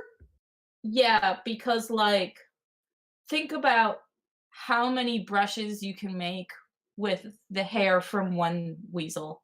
Yeah, one weasel. So that or they just didn't care. So yeah, so the sable brushes you're getting in the US are probably a lie. Yeah. Hold on for a second, my dog is scrambling on the floor again. Back in a Scrabble, sec. scrabble. As y'all were. Most of my, or almost every inked on paper comic I've ever done has been with a Pentel pocket brush pen. That was just my go-to, my little Pentel pocket brush pen that you could slide the cartridges into. Yeah, I missed that little bastard. I think I still have a few rattling around. Well, the reason the sables were popular slash recommended is they keep the point really well. Yeah. And so like I could switch to a Pentel pocket brush pen or I something. wouldn't It's recommend just it because a Pentel pocket brush pen is going to ink very differently. no, because I've used them in the past and okay. I've gotten similar quality. They just it was harder to keep the line fine. Go away, Um, Badger. Sorry, Badger's in the chat. I'm telling him to leave. it yeah, it was harder to keep the point intact, but I could still do it. So like in an emergency, I can use a Pentel pocket brush pen. But yeah. About 2 years ago, a friend gave me a Blackwing pencil as part of a birthday gift. I'm like, what? Why would I want a like fancy pencil? Like I make comics with the stubs my students drop on the floor. Uh, and then but on the package it said like this is the pencil that Chuck Jones used. So I'm like, what the heck? I'll try it.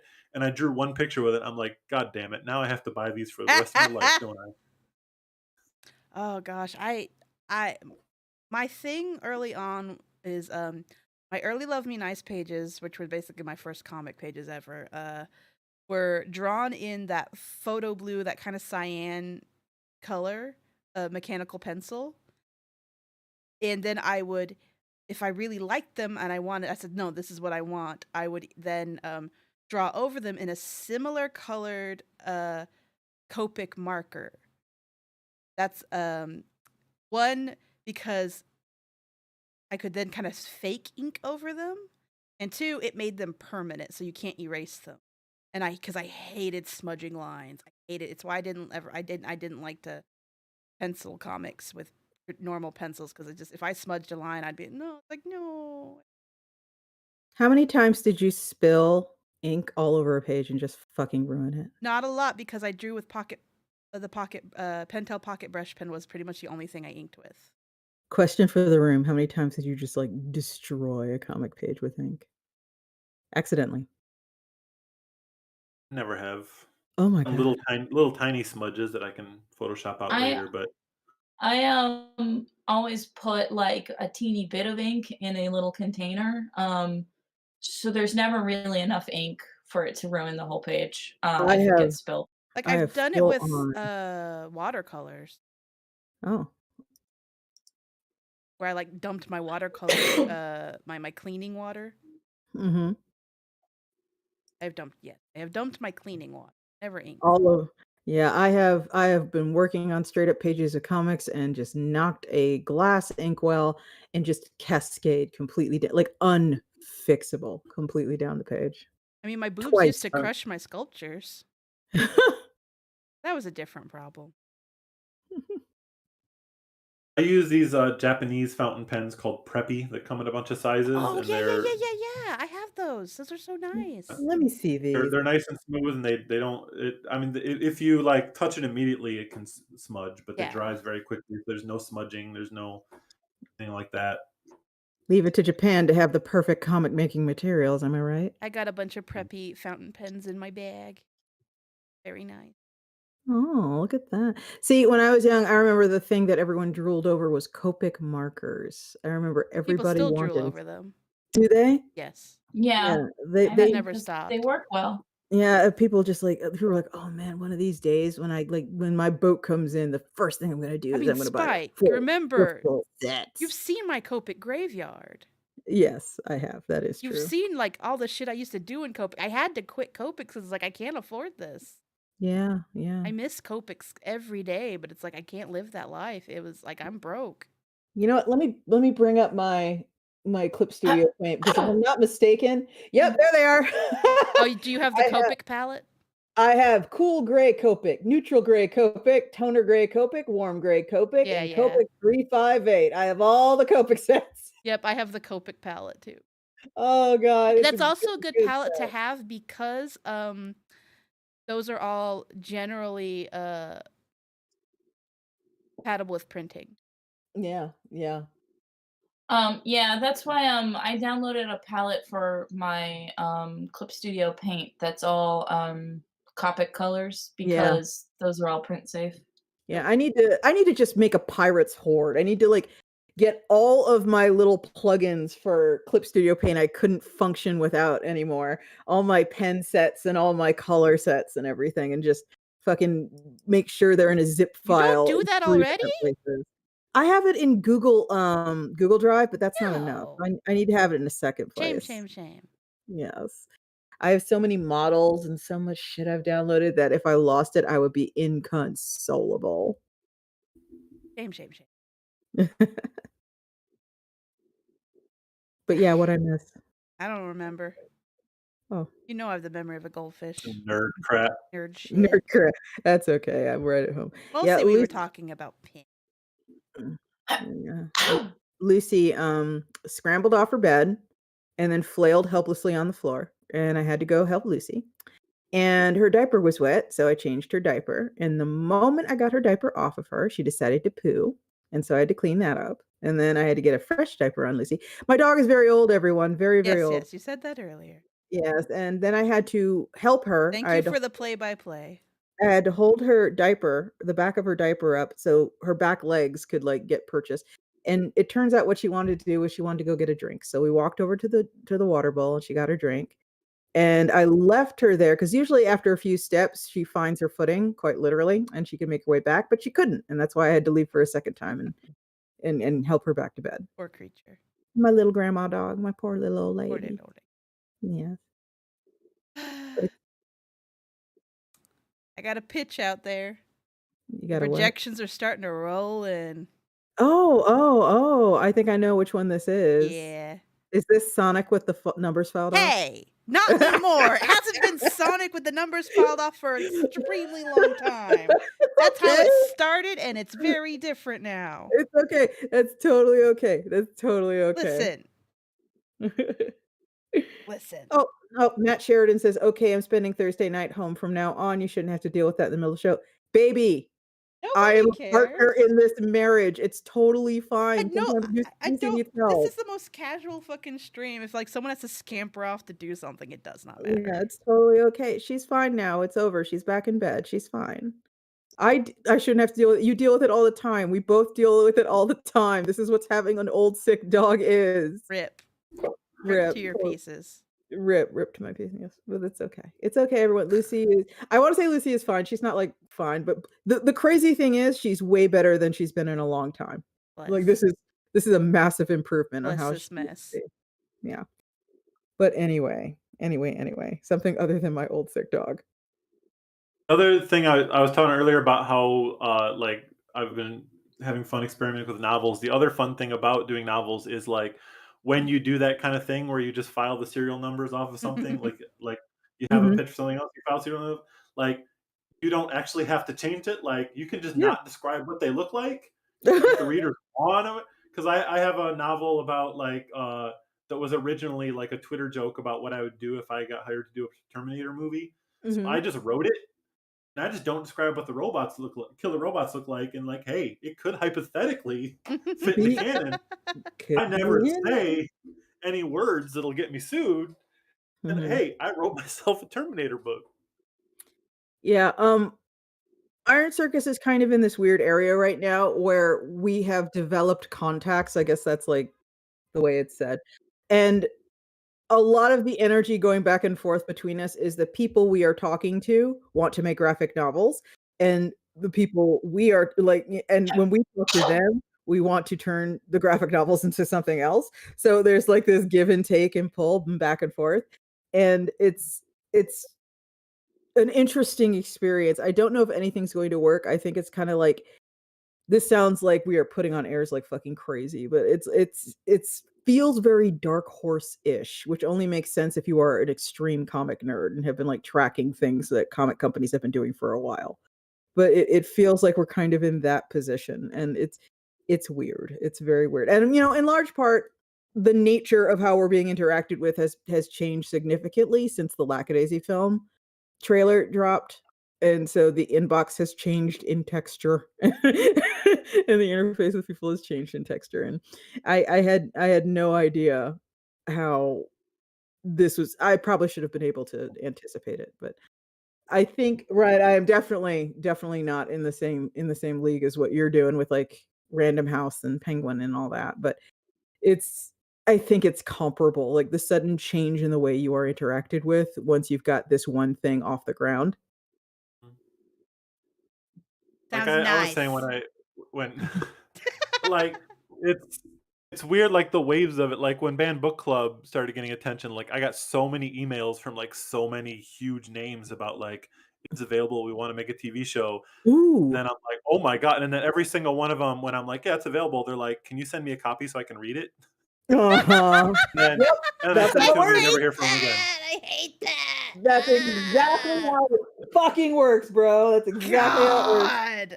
They just hear But the first email is always like, we love the book, we think it's great, it'd be perfect for this and this and this, and then can we read it? Send me a copy so I can read it. And I'm like, you could have just not lied. You could have just said, can I read your book so I can see it? I still would have sent it to you. Yeah. I mean, absolutely. That's some bullshit. It's like I'm always a little hesitant about how I say things. But the thing is, when I say this to people's faces in this realm, Which they you do actually often. they actually agree with me is when I just go, yeah, like everyone's a fucking coward over there. They only want to be attached to things that are already successes without them because they're all worried about their own job. And they want to also call dibs on everything, which is like a serious Hollywood problem, like calling dibs on shit and then just like letting things chill out in limbo forever, saying, hey, we'd really love to do this with you. We'd really love to do this with you. And then nothing happens. And that's just what happens. And them just fucking wanting the book, wanting to license the book, and then not even actually knowing what it's about. They just saw it somewhere. They just saw an ad for it. They saw a review of it, and they haven't actually touched it or read it or seen it, and still wanting to license it, still wanting to option it. That's so fucking par for the course. It's so fucking frustrating sometimes. But yeah. I've told various versions of this story that I hide all the details Mhm. because I can't really talk about it publicly. But like there was a thing that almost happened once. Uh-huh. The pilot was being worked on, but it was like a major company, but like one of those things where like it's only email for like 2 years of the process. Yeah. So the first time it went through multiple departments, and a new guy got in charge. And the first time I talked to someone on the phone, very first conversation we had was, look, I've read this book. I love this book. I can't Mhm. wait to, I don't want to change anything. I want your vision. I love the look of it. I like the style. I like the characters. I like the diversity of it. One thing, Mhm. this is who I want to play Aki Akuyama. White person. The whitest person I knew it. I knew it. that I knew ever it. I existed. knew it. And then I had to very lightly find a way to say, hey, her name is Aki Akuyama and it's in the title, so it's Yeah. not like you can change it. Why don't we have an Asian person play this character? And he said, oh, I never thought of that. Oh my I'm fucking like, god. he's like, oh well, apparently he just like he was tasked with finding a vehicle for this particular Uh-huh. actor. Oh Yeah. And I'm like, god. hey, he literally looks exactly like the secondary lead. Yeah. Why not Yeah. have her play that character? Um, Yeah. and then the next day, I got an email that one of the largest companies in the world said, "Oh, we're no longer creating new projects." So this is Yeah. all. I'm like, "You are no longer creating new projects." All right. Yeah. And again, Even like, though 14 of them were announced this morning. Okay. yeah, that's actually been kind of a thing too recently. Because once again, because in small part because of other things, but in large part because of lackadaisy, like our orbit has been drawn in slightly closer to the star that is that whole machine. And the ebb and the flow of shit that goes down over there is maddeningly opaque, and it seems to just happen on a whim. Things happen on a whim. And there's this strata of creator that gets to kind of like do whatever they want, and then everyone else is just sort of kind of like free floating and hoping they bump into shit that they can work with. And a lot of the production companies I've worked with are just straight up, hey, we work for so and so, and everything you need to do or need to suggest to us needs to revolve around so and so.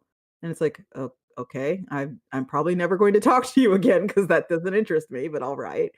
And a whole other time is, months of stringing us along, and then at the end of the day, yeah, we're not doing that anymore. It's like, oh, okay, that was months of my time, thanks. And it's just fucking, at the end of the day, I'm still glad that, Iron Circus is my focus, because that's a thing that's actually extant and going to do things and going to make things, and I don't have to fucking worry that some Hollywood star is going to be all like, I want to be pretty in the next one. And as a result, nothing I do will see the light of day.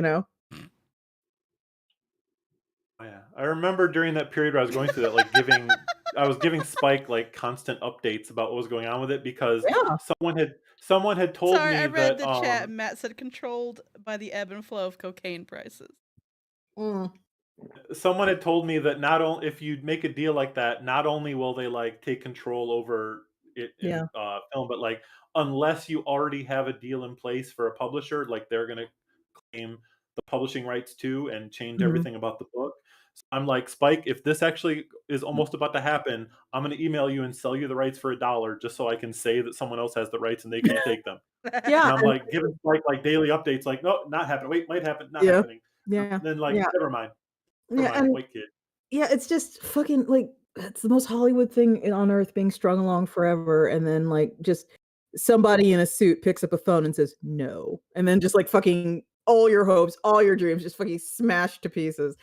It makes me think too, like at the end of the day, I have very little, in that world going on, but I think I can't help but think about Mouse Guard and just the video that was posted to Twitter that I don't know if you saw this, Ryan, but it was a video Yeah. posted to Twitter by someone who was part of the production of Mouse Guard, and that was going to be an animated film. And it was just this slow walkthrough of the development offices where they had all the concept art up on the wall and the maquettes for the animators by their workstations and the wire mesh stuff on the screen at the workstations and like the big fat scripts and binders just sitting on tables everywhere. And like the standees in the corners of the characters and just like it was clearly really well underway in production. And then Disney bought the production company and Disney's like, no mice. And it was just over. And it was just over like that. But Sad. yeah, like that's fucking heartbreaking. Yeah. We have friends who like work primarily for large companies like that, like Disney and stuff. And a lot of them have worked on things that will literally never see the light of day because Yep. they just spend years on a project that's in development and then it just doesn't happen. And it's like that's their entire portfolio for the past 3 years and it just doesn't happen. And I fucking couldn't function like that, I don't think. You It's could if you interesting that had that to. particular company does that. I cannot say anything about that. Right, it's all like, "Oh, what an Legally. interesting idea I have no idea about. That is an interesting thing you are relating. I have no personal experience." I just have an experience with a company A company. I cannot tell you about. Oh, relatable. But yeah, you're welcome to sell me the rights for everything for $1 if it comes to that. And I hope you still bring me book proposals, by the way, because I love your shit. So there. Making books. Wow, not kissing Mhm. my ass.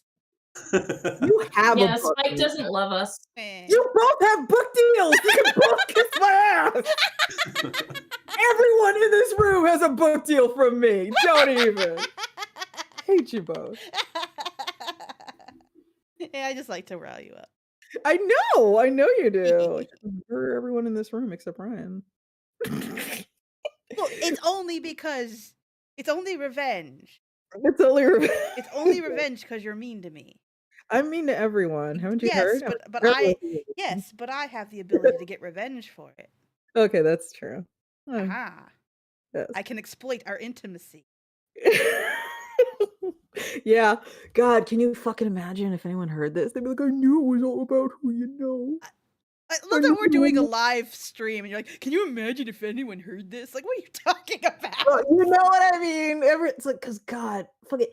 Like everything, I mean, yes, it is. Everything is about who you know. That's not a fucking lie. But just like, just like the confirmation. Yeah, some Badger doesn't have a book deal. Yeah, Badger, you need a book deal, Badger. You want a book deal? I'm giving them away like candy. Yeah. Like free samples at the Yeah, I got a supermarket. pity book deal. Get one back. Oh, stop it. Fucking stop, Amanda.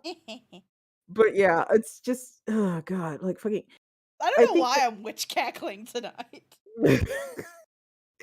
But yeah, it's like that's kind of like one of those deals that you kind of make peace with. I think most people I think make peace with it when they kind of like grow up and sort of understand the ways of the world. And it's like a lot America has this fantasy that you can be anything if you try hard enough.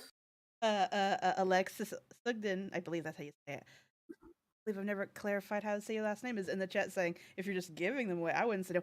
Hey Alexis, have you pitched something? Submissions are always open here at Iron Circus. I'm fluttering my eyelashes because Flutter. I can't publish an animation, but I could publish a graphic novel, Alexis. Flutter. But yeah, like everybody has a certain kind of like set that they're born with, in my opinion, and it can be good and it can be bad, but like Alexis is comic. Yeah, at a certain point, you kind of notice, oh, I said it correctly. Hooray. all those all those actors are related. Oh, this is the 3rd generation of this bakery. Oh, that person over there, got that job because their dad runs the company. Oh, and I understand how easy it could be to get bitter. It's like, "Fuck, I don't know the right people. That's why it didn't happen." And it's like, nope, that's probably not why it didn't happen, but I see how that's convenient to blame."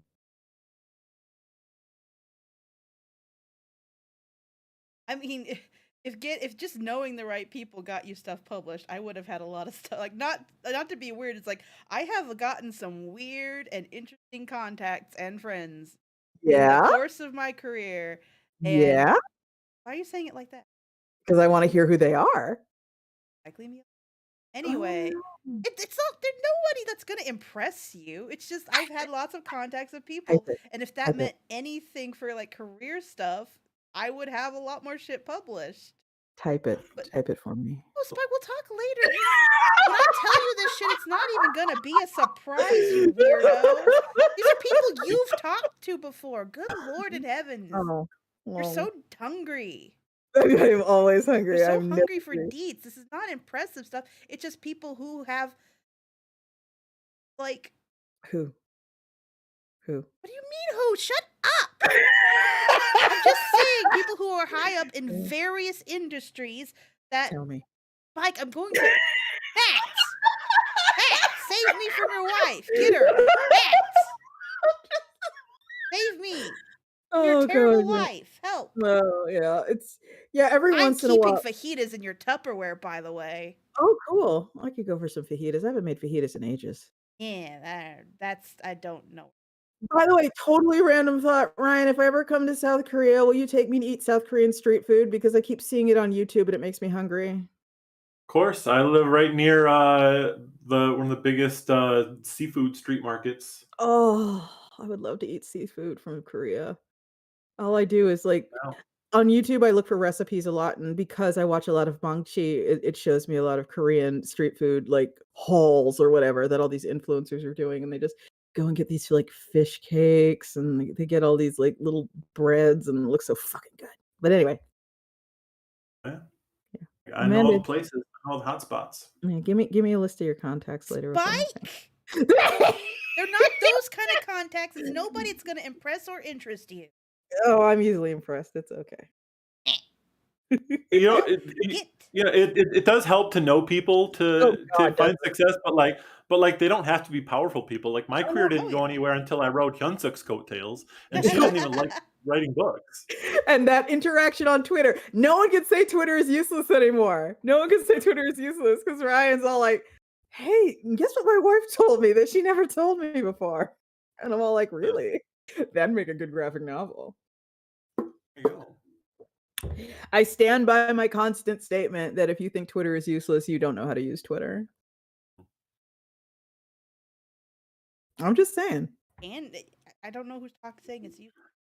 Oh, people say all the time that Twitter's People say useless. everything's useless. Yeah, that shows what they know. Because you're just listening No, you gotta listen to people. You gotta keep your ear to the ground, to Amanda. No. Yeah.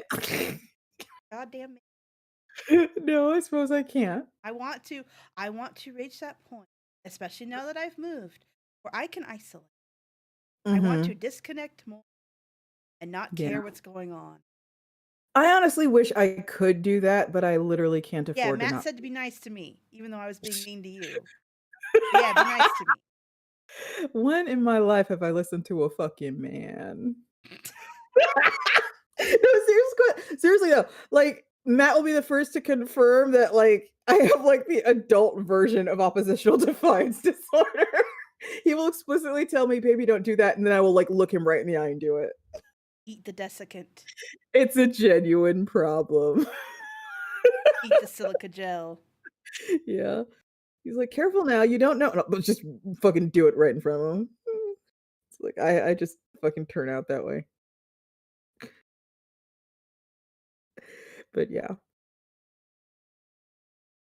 Hey, Cal, what was your other podcast about?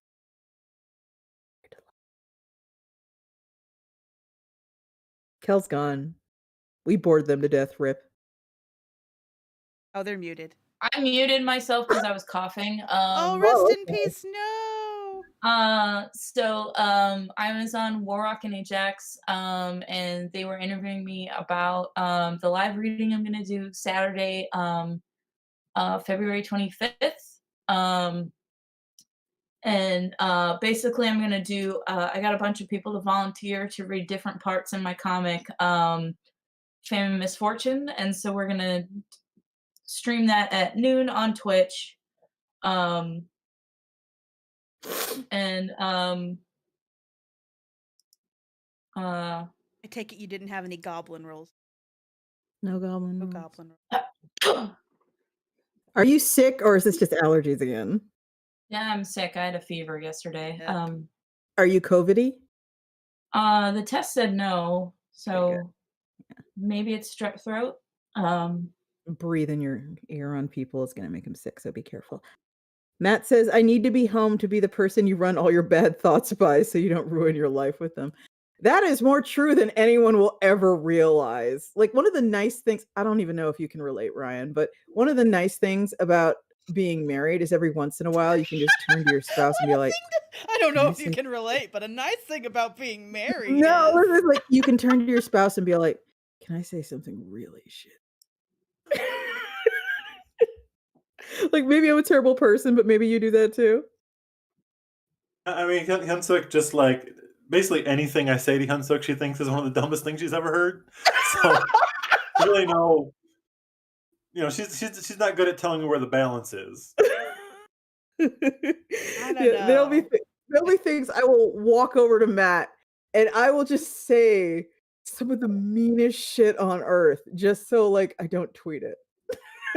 Then I'll just I like don't go know. back. to what I I was feel like that when we used to do cons together, I was a Matt away from home. doing. I turn to you and be like, can I be Yes. terrible? Can I say something Like awful? Matt of isn't it? here.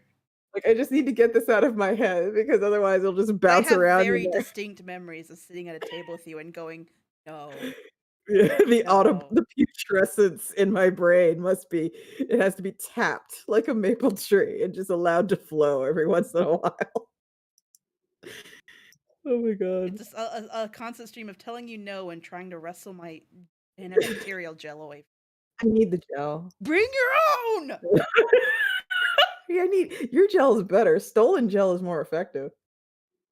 I'm sure it's better than nothing. Bring your own. I mean, it's a moot point. You don't go to shows really anymore. Bring your Yeah. own gel.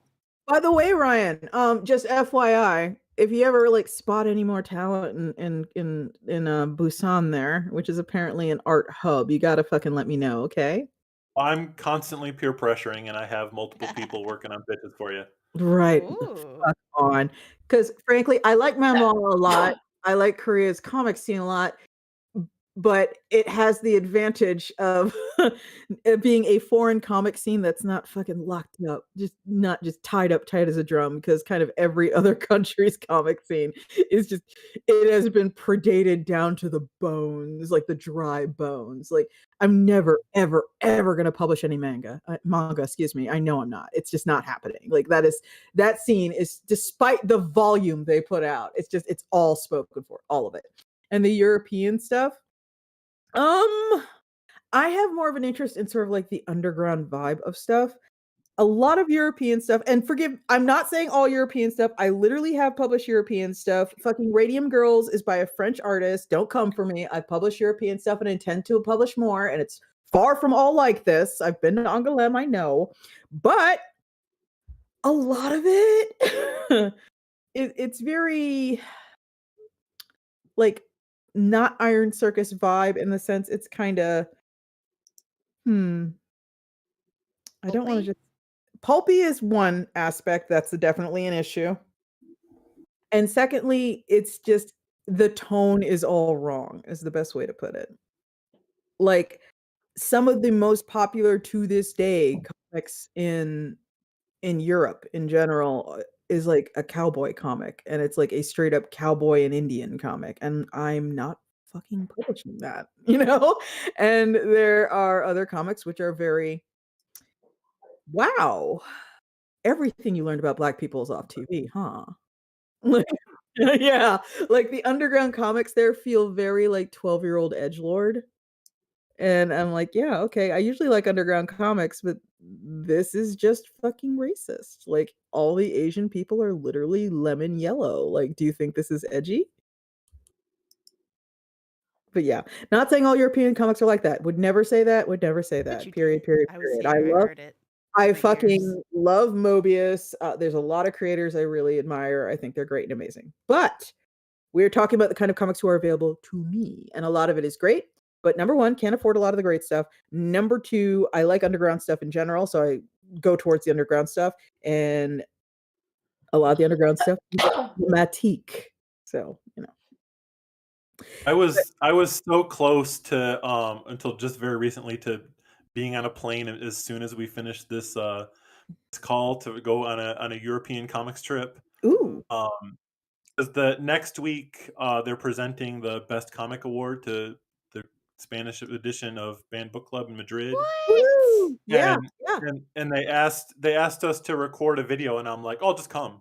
She's like, "That's a terrible idea." I'm like, "Why?" They're like, "It's a big award, but it's not a big event because like there's only 4 awards and they already announced them a month ago. So, Uh-huh. like it's a corporate thing we have to do for work." And I'm like, "But I have an excuse to go to Spain and have people tell me I did a good job." Yeah, well, and you can But business expense it. yeah, and I almost did it, but I'm also like 100 pages behind on a comics deadline for next week, so I Ooh. didn't end up on the trigger. Good luck. Oh god, ouch. Owie. Yeah. Uh-oh. Yeah. I'm getting the But eyeballs. hey, we were just talking before everything started up. Maybe I can get you out in Chicago in this summer for American Library Association. Ready. That would be awesome. Yay. Yeah, for folks who don't know, American Library Association is kind of like a convention, but not really a convention. Anyone who really It's like a enjoys trade comics. show more. Yeah, isn't it's much more like a trade. Ooh, it's much more like a trade Poor show Cal. in the sense Kel is sickly. Kel is of the sick bed right now. I'm Get Kel, dying, Squirtle. get Kel their pap boat and their hot water bottle. But yeah, the the American Library Association is kind of the to-do for the American Library Association conference is kind of like the to-do for the ALA. It's basically where the librarians have convinced their libraries to send them to the show, and they are there. It's like Christmas. They load up on a bajillion free books. They get a whole bunch of pictures with themselves and authors they love and famous people. Like the keynote speakers at ALA are people like fucking Hillary Clinton. Like those are keynote speakers at ALA. And there is a lot of money poured into it by publishers who give books away. And that's very different from comic conventions where people expect to make money. Like you go there, book in hand, you sell it to someone, and you spend $4,000 and you hope to come home with $8,000. You know, that's the dream of doing, you know, ECCC, C2E2, maybe San Diego Comic Con, Matt is kind of asking you sort to not forget the urine situation. of. The urine I don't know situation. specifically. The urine situation? I don't know what this is. I think it's about your dog. Well, I've changed her diaper so she's I don't know clean. specifically. Yeah, I He's don't think shouting, so I think it's important.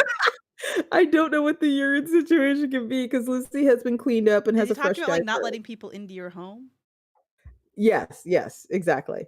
I think that might be it. I announced recently I can't let anyone stay over here because Lucy is literally going everywhere because she can't control herself anymore. I think But that's what he meant. I don't yeah. think Spike was inviting Ryan over. No, I am not inviting you. Ryan, I'm getting you a hotel. If I can convince them to give you a panel, you're getting a hotel, not to worry.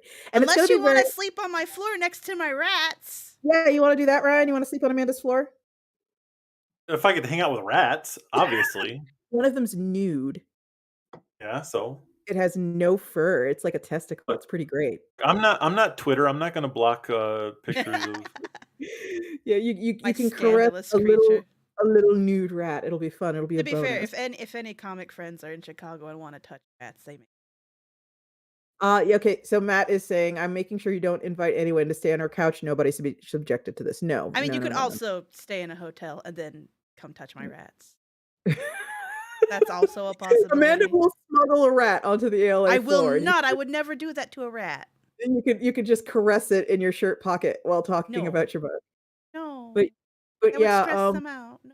we're trying to right now, this is like a sneak peek. No one here is going to ALA except, me, hopefully Ryan and Amanda and Matt, so this doesn't matter to anyone. But right now, I'm joining I'm forces going with to be other. helpful. Yeah. Would you like to know exactly what you're going to do there, Amanda? Am I going to stand and hand out arcs? What you're going to do, and this is a bizarre thing, but it's simply what's done, is when it's time for, let's say Ryan has a signing. He's going to sit down and I'm going to have a pile of maybe 100 books for him. And what's going to happen is I I'm don't going let to anyone touch him. I'm going to send you into the aisle and you are going to have a copy of Occulted and you're going to hold it over your head and you're going to walk a short circuit of maybe 10 steps down the aisle, turn around and walk 10 steps back up with the book held over your head and just do that until I come get you. And that is how it is done at ALA. That is ALAEs for a signing is going on right now of this book in this aisle. Sounds so. Yeah. Can't I make something? That's just how you do it. I don't That want is to hold a book over my head. I could make like a little sign. But that is how you do it. I could make a little sign. Are you going to deny me the opportunity to make a little sign? I suppose if you would like to make a sign, I would like to make a sign. It could be the book cover. It could say signing now. I'm not holding a book over my head. I will make a little sign. I will make a hat if I have to.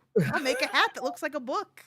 If Ryan is okay with being advertised on a hat, I think it'll be okay. I mean, I was at the last ALA with a T-shirt with all over printing of band book club, and then won a student ambassador Silver City. So I'm all about book covers on clothing. Right on. Okay. Yeah, like Badger's asking, do you want someone taller to hold the book up? And that is kind of my problem. But Spike, you forget I am short. That's okay. People will see a book over your head and know what it means. That's what ALA is. They'll know what it means. It's okay. No, I'm making a sign. I've found the best thing that I get out of going to ALA is just like making friends with the librarian by having like a 5-second conversation about like a line we're in or something. Oh, absolutely. And then we become Facebook friends, and then like right now, like when Occulted went up on NetGalley, and I'll just go on Facebook book and be like, just so you know, Occulted's on NetGalley, and be like, oh cool, I'm ordering 3 copies right now. Oh wow! Because we became best friends. That's so cool. But yeah, it's ALA is going to be a big thing, and the thing I always talk about is like doing ECCC. Like I said, you spend 4,000, you dream of making 8, and that's a successful ECCC. This is the kind of show where I'm gonna. I know what I can do. I'm gonna What? become a sign spinner. Oh now you're just fucking with me. I'm going to become a sign spinner. Amanda, do not become a sign spinner. I'm gonna become Did you know there are competitions for sign spinners? That doesn't surprise me at all. I want to be a professional sign spinner. This is my goal before ALA. I'm gonna become a sign spinner. Amanda, please, no. Gonna be one of the ones that's shaped like an arrow. Amanda, is the arrow just gonna say Ryan on it? I'll also point out that when you walk through the aisles in ALA, there's so many people that if you've picked up an ARC of an oversized book, you stab people in the stomach with them. Then I'm going to be a dangerous. I'm going to be a dangerous sign spinner. Yeah, and there's also going to be goodies. You could probably go get some very niche goodies at ALA if you want them. And when I say niche, I mean like it'll be better swag than you can get for free at San Diego, but it'll still be convention swag. Like if you're lucky, you might be able to score like a branded USB drive or something, a flashlight, definitely a ton of tote bags will be out there. It'll be like when I went to the bridal convention. Yeah, it'll be a little like that. And you're definitely gonna, if you care, you'll get a lot of catalogs, things like that. My rats love to eat catalogs. Yes, a lot of free betting. There's a lot of things people spend a lot of money on to hand out there, but I think the most successful thing that people hand out is like the ALA badges.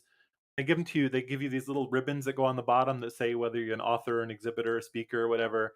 Mm-hmm. And then everyone hands out ones that you stick underneath it for like other things you can identify yourself as. Yeah. And like people, it's like hunting for Pokemon. Like everyone has to find the good ones, Hmm. and then they stick it on their badge, and then we'll advertise whatever is on that badge to everyone they meet for the rest of it. So we need to print some little band book club member. Hey. Yes, absolutely. That's an excellent idea, and we absolutely need to do that. Yeah, that'd be But fun. I could get on that. yeah, we'll have to figure that out. Seriously, write me after this after about that, okay, Ryan? So I don't forget. Right? I mean, it's That's it. months away, but it's important to get Like, going what are early. they? Are they pins? Are they like, do they stick They're on? just ribbons. They have sticky bits. Oh, Yeah. Yeah. It's a bit of ribbon with like double-sided tape on the top, and you peel it off and stick it, and like one goes under the other one. So like you start off with a normal size badge, and then they just get longer and longer, and you see some people walking with like them like dragging on the floor behind them. Yeah. nice. 'Cause they just collect them. Because this is fun for librarians. Because librarians are already book nerds, so they're gonna go to book nerd mecca and get a bunch of free books and meet authors, you know? It's also like how you start conversations with people. Like, oh, where'd you get that one? Yeah. And then Yeah, we'll get one that says, "I read banned books," or "Banned book club member."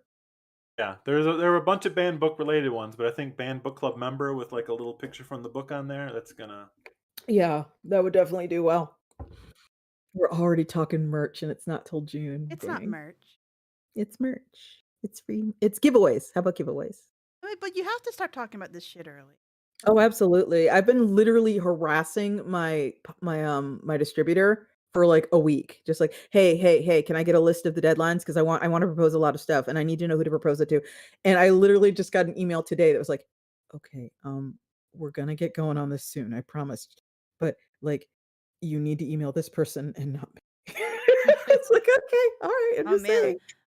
I'm kind of yeah. Emerald City Comic Con's coming up, and I'm kind of eager because this year. Last night, I went Mhm. to the Iron Circus warehouse, and we basically did a mock setup of the table, so we know Yeah, exactly what we're bringing, and it's actually the what we're bringing is actually way less than we normally do because normally it's just ship everything, ship yeah. all the signs, all the display racks, and this time we know exactly how many racks we're bringing, and I just packed those up, and it's like, oh, everything fits in this one suitcase. Yeah, it's Okay, great. it's nice. It's nice to plan. Yeah, it's gonna be awesome. And, the palette that we're gonna ship is going to be more scientific than ever because we haven't an, ECCC for a long time, but we have Yeah. records of what we shipped and what sold at ECCC. So now we know Heck. what to bring. We can not bring the books that don't move and bring the books that do. So, we're actually keeping records for once in our lives. And I have a sneeze guard. And you have a sneeze guard. And we do have an apron and a baseball cap with Iron Circus on it. Yeah, I got the Mm, apron. I'm gonna iron it. okay, look I'm very not prepared. gonna wear the hat. I have to say though, I'm just in general less excited about fucking comic conventions just as time goes on, especially I think COVID fucked me up forever, you guys. I do because You it's were like already a homebody. I was already a homebody and I think this really kind of made it intractable I because am so fucking excited. God. and that's exactly why you should be behind the table instead of me because the whole time I'd be just like opening up wounds on my hands with all the hand sanitizer because it dries your skin out and just makes your cuticles crack down to the first knuckle. It sucks. But yeah, I just I I'm not I got sick whenever I went anyway, you know what I mean? Pre-COVID, I would always come home with something gross. And now I'm just, oh, this time it could like fucking kill me. I mean, it could have always killed. Yeah, it could always and to be fair, my one bout of COVID was not significantly different from any bouts of illness I've had, so Wait, to be fair, we were talking. We were before the COVID broke out. We were in talks about like we have got to. We were already like making designs for the sneeze guard and yeah, the kind of janky POS thing we were putting together because like even before then we were like we have got to stop getting sick at cons. This is yeah, ridiculous. and, like, that was people are so gross, I'm sorry. And I know, Kel, you've been doing cons already, and you're talking about a lot of them are okay about making sure people have their masks and stuff, but, people are still gross. San Diego was great. Yeah. They even like enforced people not covering their noses, like they told them you gotta cover your nose. Mm, Reed Pop is not enforcing it. Like they say, oh, master required or not, and then they change their mind, and they aren't enforcing it at all. That is so wonderful to hear. Yeah, I went out to get wooden dowels to make my card tall. Hey, I gotta go check on the dog again real quick. Okay. Okay, back in a sec. Yeah, if you're listening and you're gonna be there, please say hi to me. I'm so desperate for and hello, hi. Wink.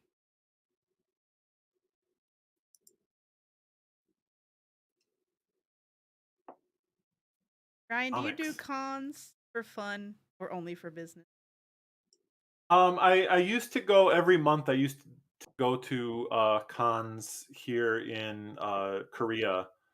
But they're like, since it's every month, like it end up being the exact same people every month, and I'm like, Ah, I've sold this book to everyone who's possibly going to buy it. yeah. Like I haven't done one in a long time, and the only things I've done in the U.S. are coming out to do ALA. So it's Yeah. pretty much been it for like the last decade or so for me. Okay, I'm back. Sorry, everyone.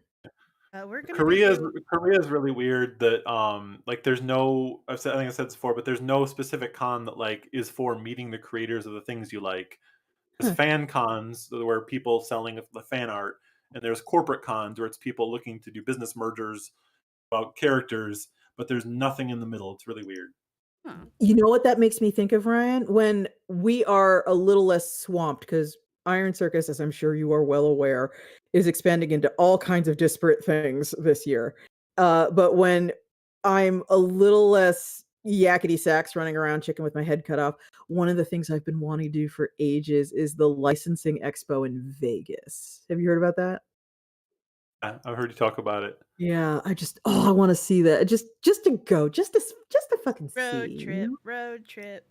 There's a bunch of those in Korea that I've been to, and Oh it's wait, that would be a all long like road. Are they terrible? all it's all like various versions of Hello Kitty. Like everyone has Oh that god. one little marketing symbol that they want on everything.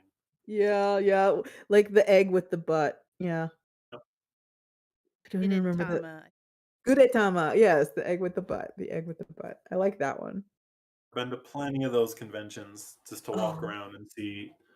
But like every other booth will have like like a cat that looks almost exactly the same, and I'm like, I'll need to come up with something different. Does it make you kind of want to die a little bit? Just a little? I mean, I'm glad they're making stuff that they're apparently enjoying making. Hey, go for it. Yeah. Yeah, there's this old woman on YouTube who tours the licensing expo, and she mostly only goes to the big booths, but swear to God, I really just want to go out there and like go to the artist alley equivalent of that show and just see what's there because you never fucking know. And if it sucks, you know what, whatever. I'll go once and then I'll go and do all these buffets everyone talks about, and then I'll come home and I'll be able to say, oh, and I'll be able to go to that Meow Wolf. What's it? Epic Mart, Q Mart, something like that. Y'all have heard of this, right? I haven't heard of a lot of things. Okay, let's see. Now I gotta. Okay, so folks who don't know, Meow Wolf is this like art production company, and they make experiences. And they have this thing in Vegas called Omega Mart. If you go on YouTube and you search Meow Wolf Omega Mart, you'll see fake commercials for it. And I have been utterly fucking enthralled by it ever since I saw Oh an wait, animator named you talked yeah, about this before. Kelly Turnbull went. And like the quintessential thing I want to get at a Mega Mart is when you're walking through the aisles, there's like it's stocked like a regular grocery store. And one of the things in the aisles is a can of like soda, and the name of the soda is Wake Up, Please. And when you turn it over, it goes, You're not in a supermarket. You're not shopping. Please wake up. Your family misses you. Wake up. Please just try. And I fucking want that can so bad. Isn't that the fucking coolest thing you ever heard? No, but it sounds neat. It's so cool. And like Omega Mart is like a whole place that's full of shit like that. And it's open in Vegas. And it's like, I am 99% not fucking interested in Vegas at all. But I want to go to the buffets and I want to go to Omega Mart and I want to write it all off as business expenses. So I want to go to the licensing expo. But yeah. Okay, we are 2 hours in, folks, so how do you feel about wrapping it up here? I'm okay with it. Yeah, I'm okay with it. Ryan, where can people find you and what are you working on? What are you excited about? Tell us. You want to find out anything about me, go to ryanestrada.com and it'll link you to every book and social media thing you can find. And I'm really excited for people to check out Occulted, which comes out on May 2nd. Which, Woohoo! if you enjoyed Banned Book Club, is another story about banned books. Because after that came out, a friend is like, "Oh, I have a story too. I grew up in a cult just down the road from Heaven's Gate, and banned books were what helped me escape." So we made a book about that one. It's real good, everyone. I am Spike. You can find me on Twitter at iron_spike. You can find me on co-host, Pillow Fort, Hive, Spoutable, all those places as Iron Ew, you Spike. made a All spoutable? yeah, why not? You can find me on there as Iron Spike, all one word, no underscore. You can read my webcomic Placata at placata.com. It's about Bolshevism, horse cultures, and filthy little criminals. You can read my comic Ordinary on co-host. Like I said, I'm Iron Spike, all one word there. It's about a monster who is friends with a monster. I run Iron Circus Comics, ironcircus.com. It's pretty good stuff. And in case it's too subtle for you to perceive, there's a book called Failure to Launch that we are currently crowdfunding on Kickstarter. What? I know, I'm really springing it on ya. Ryan Estrada has a story in there, and Kel has a story in there too. It is about fantastical failures from people who dreamed big and then face planted super fucking hard. You should check it out on backerkit.com. I'm Kel, and I make comics that you can read at kelmcdonald.com or on my Patreon, patreon.com/kelmcdonald. I stream on Twitch on Tuesdays, Wednesdays, and Thursdays. And I'm on all the social media things, but they're all linked on my website, so you can find them there. And as usual, I'm Amanda Lafrene. My link is in the description. That links to all my stuff. Okay. That's it. And that's Goodbye. it, everybody. Scram! Thank you so much. Please remember to like and subscribe.